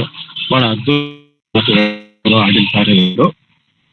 ಹರಡಕಟ್ಟೆಯ ಇಂಗ್ಲಿಷ್ ಸಾಹಿತ್ಯ ಅಭ್ಯಾಸಿಗಳಿಗೆ, ಓದುಗರಿಗೆ ಮತ್ತು ಶಿಕ್ಷಕರಿಗೆ, ವಿಶೇಷವಾಗಿ ಯುವ ಸಂಶೋಧಕರಿಗೆ ಅನುಕೂಲವಾಗುವಂತ ಅನೇಕ ಸಂಗತಿಗಳನ್ನ, ವಿದ್ಯಮಾನಗಳನ್ನ ಅವರು ಚರ್ಚಿಸಿರುತ್ತಾರೆ ಎಂದು ನಾನು ಭಾವಿಸುತ್ತೇನೆ. ಎಲಿಯಟ್ ಬಹಳ ಮಹತ್ವದ ಲೇಖಕ, 20ನೇ ಶತಮಾನದ ಬಹಳ ಮಹತ್ವದ ಲೇಖಕ, ಮತ್ತು ಅಷ್ಟೇ ಸಂಕೀರ್ಣ ಲೇಖಕ, ಸಂಕೀರ್ಣ ಕವಿ. Is a very complex poet, complex playwright, complex critic and very very complex thinker. Eliot ಅನ್ನೋ ಕಾಂಪ್ಲೆಕ್ಸಿಟಿಯನ್ನ ನಾವು ಅರ್ಥ ಮಾಡ್ಕೊಳ್ಬೇಕಾದ್ರೆ ಪ್ರಾಯಶಃ ಅವನ ಕಾವ್ಯವನ್ನು ಅರ್ಥ ಮಾಡ್ಕೊಳ್ಳಿಕ್ಕೆ ಸಾಧ್ಯ ಇಲ್ಲ. ಅವಿನಾಶ್ ಅವರು ಪ್ರಾರಂಭದಲ್ಲಿ ಅದೇ ಮಾತನ್ನ ಹೇಳಿದ್ರು.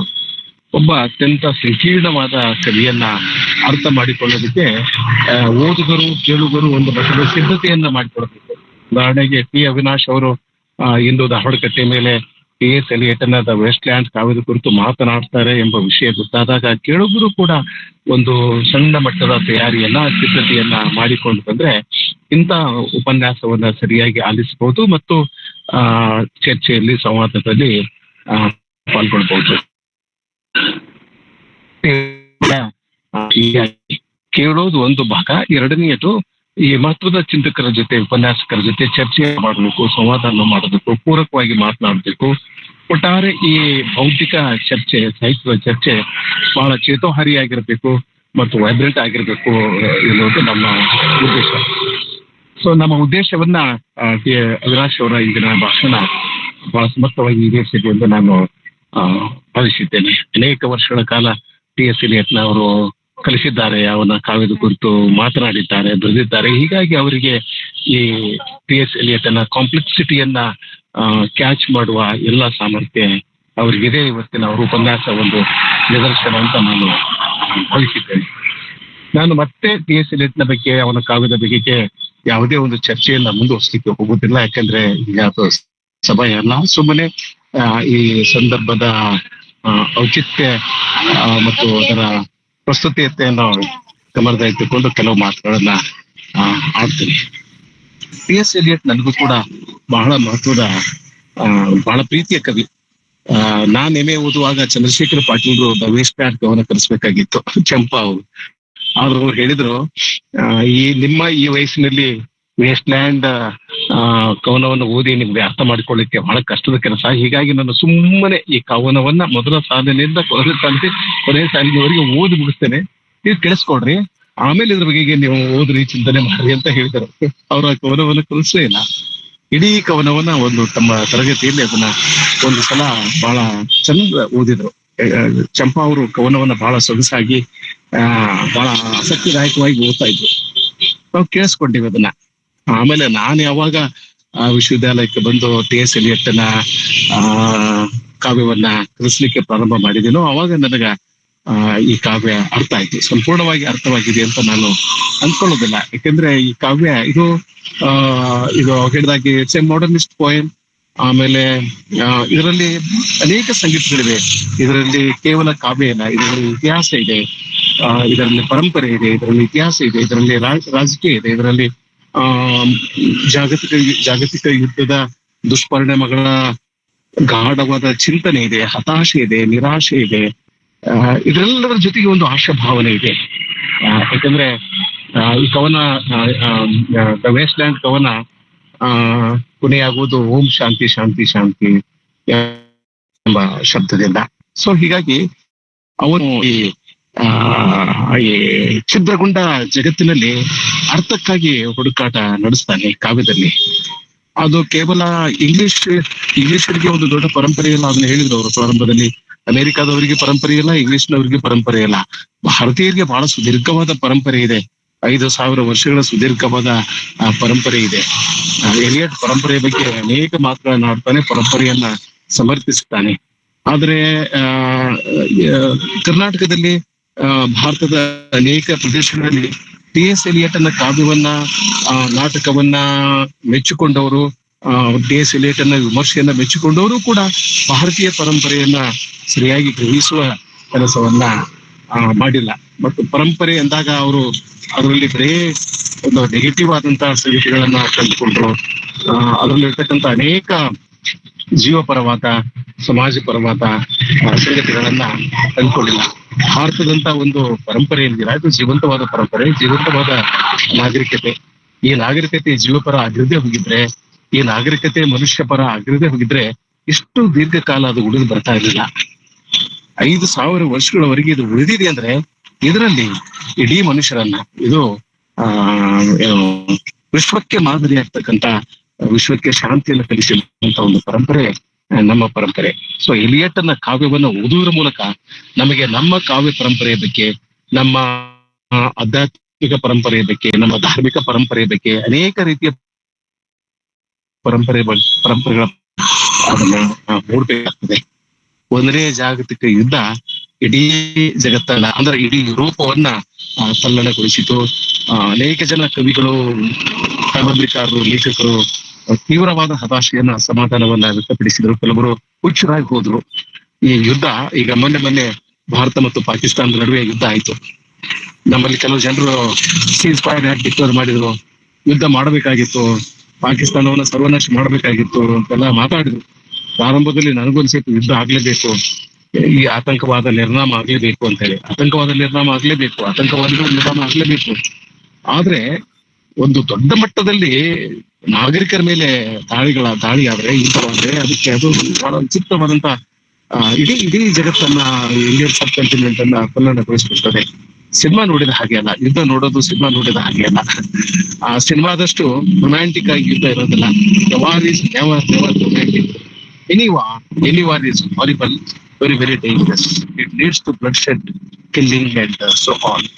ಸೊ ಹೀಗಾಗಿ ಯಾವುದೇ ಒಂದು ಯುದ್ಧ ಜನರ ಮೇಲೆ ದುಷ್ಪರಿಣಾಮ ಬೀರ್ತದೆ. ನಾವು ಯುದ್ಧದಲ್ಲಿ ಗೆದ್ರು ಅಷ್ಟೇ, ಸೋತ್ರು ಅಷ್ಟೇ. ಸೊ ಹೀಗಾಗಿ ಭಾರತದ ಸರ್ಕಾರ ಯುದ್ಧವನ್ನ ಘೋಷಿಸಿದ್ದು ಸರಿಯಾಗಿದೆ ಮತ್ತು 10 ದಿನಗಳ ಯುದ್ಧದ ನಂತರ ಸೀಸ್ ಫೈರ್ ಡಿಕ್ಲೇರ್ ಮಾಡಿದ್ದು ಸರಿಯಾಗಿದೆ. ಈ ಸಿಂಧೂರ್ ಆಪರೇಷನ್ ಜಾರಿಯಲ್ಲಿದೆ, ಆದ್ರೆ ನಿರಂತರವಾಗಿ ಸಿಂಧೂರ್ ಆಪರೇಷನ್ ಮಾಡ್ತಾ ಇಲ್ಲ. ಸೊ ಕಾವ್ಯವನ್ನ, ಎಲಿಯಟನ್ ಕಾವ್ಯವನ್ನ ಸರಿಯಾಗಿ ಓದಿಕೊಂಡ್ರೆ ನಮಗೆ ನಮ್ಮ ಕೆಲವು ರಾಜಕೀಯ ನಿಲುವುಗಳ ಬಗ್ಗೆ, ಸಾಮಾಜಿಕ ನಿಲುವುಗಳ ಬಗ್ಗೆ ಸ್ಪಷ್ಟವಾದ ವಿವರಿಕೆ ಮೂಡ್ತವೆ ಅಂತ ನಾನು ಅಂದ್ಕೊಂಡಿದ್ದೇನೆ. ಇಂಥ ಮಹತ್ವದ ನಿಟ್ಟಿನ ಬಗ್ಗೆ ಅವಿನಾಶ್ ಅವರು 1 ಗಂಟೆಯ ಕಾಲ ಬಹಳ ಅದ್ಭುತವಾಗಿ ಮಾತನಾಡಿದರು. ಸರ್, ನಿಮಗೆ ವೈಯಕ್ತಿಕವಾಗಿ ನಾನು ಕೃತಜ್ಞತೆ ಸಲ್ಲಿಸ್ತೇನೆ. ಧಾರವಾಡ ಕಟ್ಟೆಯ ಪರವಾಗಿ ನಿಮಗೆ ಕೃತಜ್ಞತೆ ಸಲ್ಲಿಸ್ತೇನೆ. ಮತ್ತೆ ಕಟ್ಟೆಗೆ ಬನ್ನಿ. ನಮ್ಮ ಕಟ್ಟೆಯ ಬಳಗವನ್ನು ಉದ್ದೇಶಿಸಿ, ನಮ್ಮೆಲ್ಲರೂ ಉದ್ದೇಶಿಸಿ ನೀವು ಮತ್ತೆ ಮಾತನಾಡಿ, ಬೇರೆ ಕವಿಗಳ ಬಗ್ಗೆ, ಬೇರೆ ಕೃತಿಗಳ ಬಗ್ಗೆ ದಯವಿಟ್ಟು ಮಾತನಾಡಿ ಎಂಬ ಕೋರಿಕೆಯನ್ನ ನಿಮಗೆ ನಾನು ಸಲ್ಲಿಸ್ತೇನೆ. ಈ ಸಂದರ್ಭದಲ್ಲಿ ಇಷ್ಟು ಮಾತುಗಳು ಸಾಕು. ಮತ್ತೆ ನಾವು ಗುರುವಾರ ಭೇಟಿಯಾಗೋಣ. ಚರ್ಚೆ ಮತ್ತೊಂದು ಉಪನ್ಯಾಸವನ್ನು ಆಲಿಸೋಣ. ಎಲ್ಲರಿಗೂ ಶುಭವಾಗಲಿ. ನಮಸ್ಕಾರ.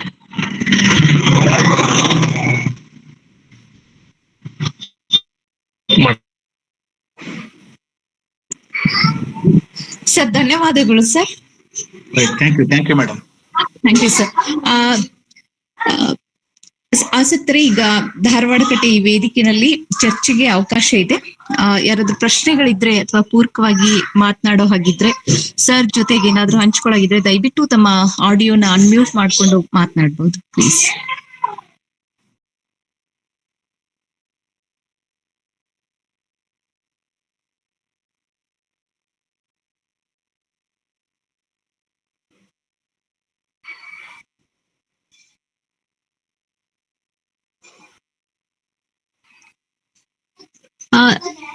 ಸರ್, ಇಲ್ಲೊಂದು ಪ್ರಶ್ನೆ ಆಗಿದ್ದಾರೆ ಬಸವನಗೌಡ ಅಂತ ಹೇಳಿ. Dear sir, how do you connect it to current scenario of IPL mania youth ಅಂತ? Yes sir. ಬಸವನಗೌಡರಿಗೆ ನಮಸ್ಕಾರ. ನನ್ನ ಆತ್ಮೀಯ ಸ್ನೇಹಿತರವರು. IPL ಮ್ಯಾನಿಯಾ ಹೇಳ್ತದ್ರಲ್ಲೇ ಉತ್ತರ ಇದೆ. ವೇಸ್ಟ್ಲ್ಯಾಂಡ್ ಯಾವ್ದ್ರ ಬಗ್ಗೆ ಮಾತನಾಡ್ತದೆ ಅಂತ ಹೇಳಿದ್ರೆ, ಒಂದು ನಾಗರಿಕತೆ, ಒಂದು ನೈತಿಕ ಮೌಲ್ಯವನ್ನ ಕಳ್ಕೊಂಡಾಗ ಆಗ್ತಕ್ಕಂತಹ ಒಂದು ಸ್ಥಿತಿ. IPL ಗೆ ನಾವು ನೇರವಾಗಿ ಕನೆಕ್ಟ್ ಮಾಡಕ್ ಬರಲ್ಲ, ಆದ್ರೆ ಮ್ಯಾನಿಯಾಗೆ ಮಾಡ್ಬೋದು, ಉನ್ಮಾದಕ್ಕೆ ಮಾಡ್ಬೋದು. ಯಾವುದೋ ಒಂದು ತಂಡ, ಖಾಸಗಿ ತಂಡ ಗೆತ್ತು ಅಂತ ಹೇಳಿ ಉದ್ರೇಕಗೊಂಡು ಹುಚ್ಚಾಪಟ್ಟೆ ರೆಸ್ಪಾನ್ಸ್ ಮಾಡ್ತಕ್ಕಂತಹ ಒಂದು ನಾಗರಿಕತೆ ಬಗ್ಗೆ ನಮಗೆ ಆತಂಕ ಇರ್ಬೇಕಾಗ್ತದೆ. ಇವರು ಸಾಕ್ತಾ ಇರ್ತಕ್ಕಂಥ ದಿಕ್ಕು ಯಾವುದು ಹೇಳೋದ್ರ ಬಗ್ಗೆ ನಾವು ಆಸಕ್ತಿ ಇರ್ಬೇಕಾಗ್ತದೆ.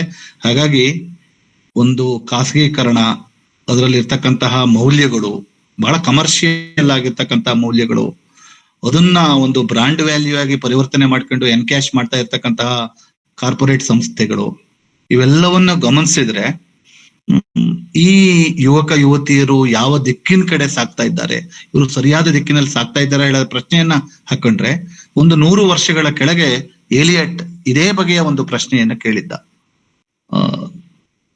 ಅತ್ಯಂತ ಬುದ್ಧಿವಂತರು ಹೇಳ್ತಕ್ಕಂತಹ ಜನಾಂಗದವರು ವೈಟ್ ಯಾವ ಕಡೆ ಹೋಗ್ತಾ ಇದ್ದೇವೆ. ಸೊ ಈ ಅರ್ಥದಲ್ಲಿ ನಾವು ಉದ್ರೇಕಿತವಾಗಿರ್ತಕ್ಕಂತಹ ಒಂದು ಜನಾಂಗವನ್ನ ಅರ್ಥ ಮಾಡ್ಕೊಳ್ಬೇಕಾದ್ರೆ ಏಲಿಯಟ್ನ ಈ ಬಗೆಯ ಒಂದು ಕಾಂಟೆಂಪರರಿ ಪದ್ಯ ಮುಖ್ಯ ಅಂತ ನಾನು ಭಾವಿಸಿದ್ದೇನೆ. Hope I have answered you busy.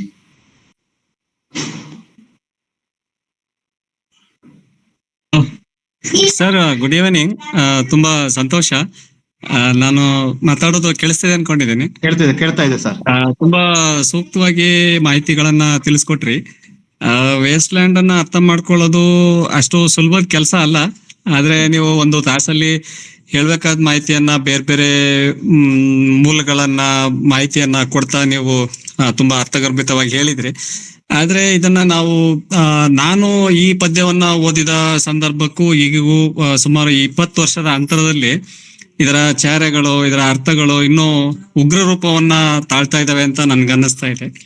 ಮತ್ತೆ ಟಿ.ಎಸ್. ಇಲಿಯಟ್ ಅವರ ಒಂದು ಬರಹ ಇದು ಬರೀ ಯುವ ಸಮೂಹಕ್ಕೆ ಅಂತ ಮಾತ್ರ ಅಲ್ಲ, ಯಾಕೆಂದ್ರೆ ಅಲ್ಲಿ ಟೈರಿಷಿಯಸ್ ಅನ್ನೋರನ್ನ ಒಳಗೊಂಡ ಹಾಗೆ ಈ ಮಿಸಸ್ ಪೋರ್ಟರ್ ಮತ್ತೆ ಡಾಟರ್ ಅನ್ನೋ ಒಂದು ಕಾನ್ಸೆಪ್ಟ್ ಅನ್ನ ಇಟ್ಕೊಂಡು ತಲೆಮಾರುಗಳ ಸಂಪರ್ಕಗಳನ್ನ ಇಟ್ಟು ಅವರು ಈ 5 ಅಂಗ ಭಾಗಗಳಲ್ಲಿ ಹೇಳ್ತಾ ವಾಟ್ ದ ಥಂಡರ್ ಸೆಡ್ ಅನ್ನೋದನ್ನ ಈ ಕೆಲವೊಂದು ಆಚರಣೆಗಳಲ್ಲಿ ಭಾರತದಲ್ಲಿ ಈ ಕಾರ್ಣಿಕ ಹೇಳುವ ಒಂದು ಪದ್ಧತಿಯನ್ನು ಕೂಡ ಅವರು ಆಗ ನೆನಪಿಸಿದ್ದಾರೆ ಅಂತ ನನ್ಗನ್ಸ್ತಾ ಇದೆ.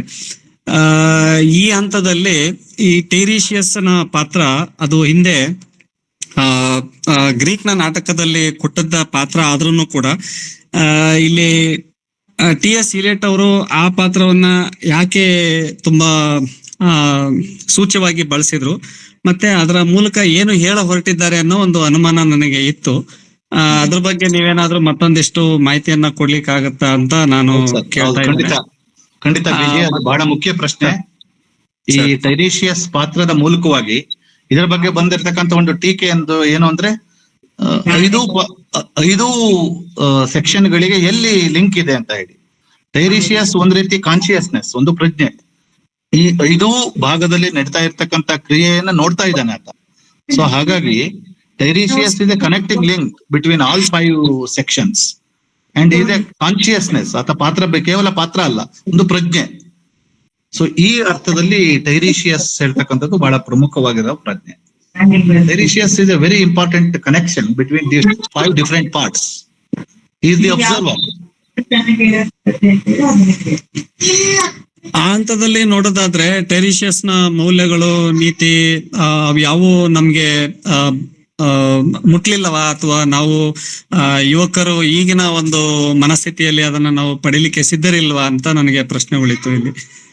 ಯಾಕೆ ಅಂತಂದ್ರೆ ಇತ್ತೀಚೆಗೆ ನಡೆದ ಒಂದು ಘಟನೆ ಇದು ಯುವ ಸಮೂಹವನ್ನ ಪ್ರತಿನಿಧಿಸಿದ್ದು, ಮತ್ತೆ ಇದು ಪ್ರಪಂಚದ ವೇದಿಕೆ ಅಂತ ನಾನು ಅನ್ಕೊಂಡಿದ್ದೇನೆ. ಎಲ್ಲಿ ಈ ಬೆಂಗಳೂರಿನಂತಹ ಮಹಾನಗರದಲ್ಲಿ ಯುವ ಸಮೂಹ, ಅದರಲ್ಲೂ ಬ್ಲೂ ಕಾಲರ್ಡ್ ಮತ್ತೆ ಅದರಲ್ಲೂ ವೈಟ್ ಕಾಲರ್ಡ್ ಕೂಡ ಇದ್ದಾರೆ. ಯಾರು ಕೂಡ ಅತಿ ಕಡಿಮೆಯ ವಿದ್ಯಾಭ್ಯಾಸವನ್ನ ಹೊಂದಿರೋರು ಇಲ್ಲ ಅಲ್ಲಿ.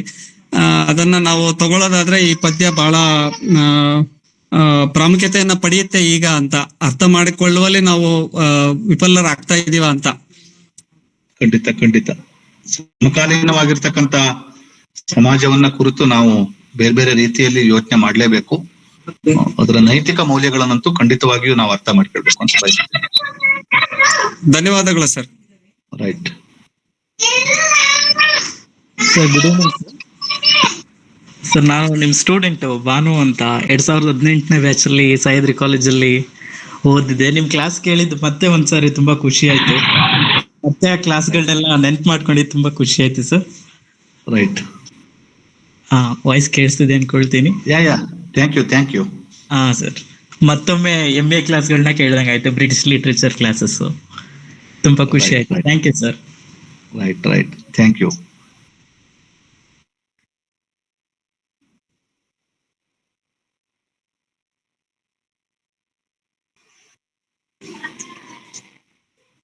ಮತ್ತೆ ಬೇರೆ ಪ್ರಶ್ನೆಗಳಿದ್ರೆ ದಯವಿಟ್ಟು ಕೇಳ್ಬೋದು, ಇಲ್ಲ ಅಂತಂದ್ರೆ ಕಾರ್ಯಕ್ರಮವನ್ನ ಮುಗಿಸ್ಕೋದು. ಸಮಯದ ಮಿತಿ ಆಗ್ತಾ ಇದೆ.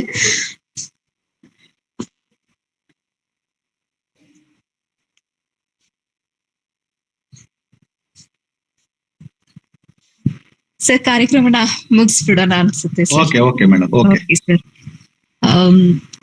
ಸಾಹಿತ್ಯಾಸಕ್ತರೆ, ಈವರೆಗೂ ಕೂಡ 60 ನಿಮಿಷಗಳಿಗಿಂತ ಹೆಚ್ಚು ಕಾಲ ಒಟ್ಟು ದಯವಿಟ್ಟು ವೇಸ್ಟ್ ಲ್ಯಾಂಡ್ ಅನ್ನ ಇಟ್ಕೊಂಡು ಇವತ್ತಿನ ಕಾಲಘಟ್ಟಕ್ಕೆ ಅದನ್ನ ಕನೆಕ್ಟ್ ಮಾಡ್ತಾನೆ ಸಾಕಷ್ಟು ಅಂಶಗಳನ್ನ ಸರ್ ನಮ್ಗೆ ದಾರೆ ಎರೆದಿದ್ದಾರೆ ಎಲ್ಲ ಸಾಹಿತ್ಯಾಸಕ್ತರಿಗೆ. ಸರ್ ತಮ್ಗೆ ಧಾರವಾಡ ಕಟ್ಟಿಯ ಬಳಗದವರ ವತಿಯಿಂದ ಹಾಗೆ ಇಲ್ಲಿರುವ ಎಲ್ಲ ಹಿರಿಯರ ಹಾಗೆ ಸಾಹಿತ್ಯಾಸಕ್ತರ ಪರವಾಗಿ ಧನ್ಯವಾದಗಳನ್ನ ಅರ್ಪಿಸ್ತೇನೆ ಸರ್. ಧನ್ಯವಾದಗಳು ಸರ್. ಮತ್ತೆ ನೀವು ನಮ್ ಕಟ್ಟೆಗೆ ಬರ್ಬೇಕು, ಬೇರೆ ಬೇರೆ ವಿಷಯಗಳನ್ನ ಕುರಿತಾಗಿ ಮಾತನಾಡ್ಬೇಕು ಅಂತ ಕೇಳ್ಕೊಳ್ತೇವೆ ಸರ್. Thank you sir.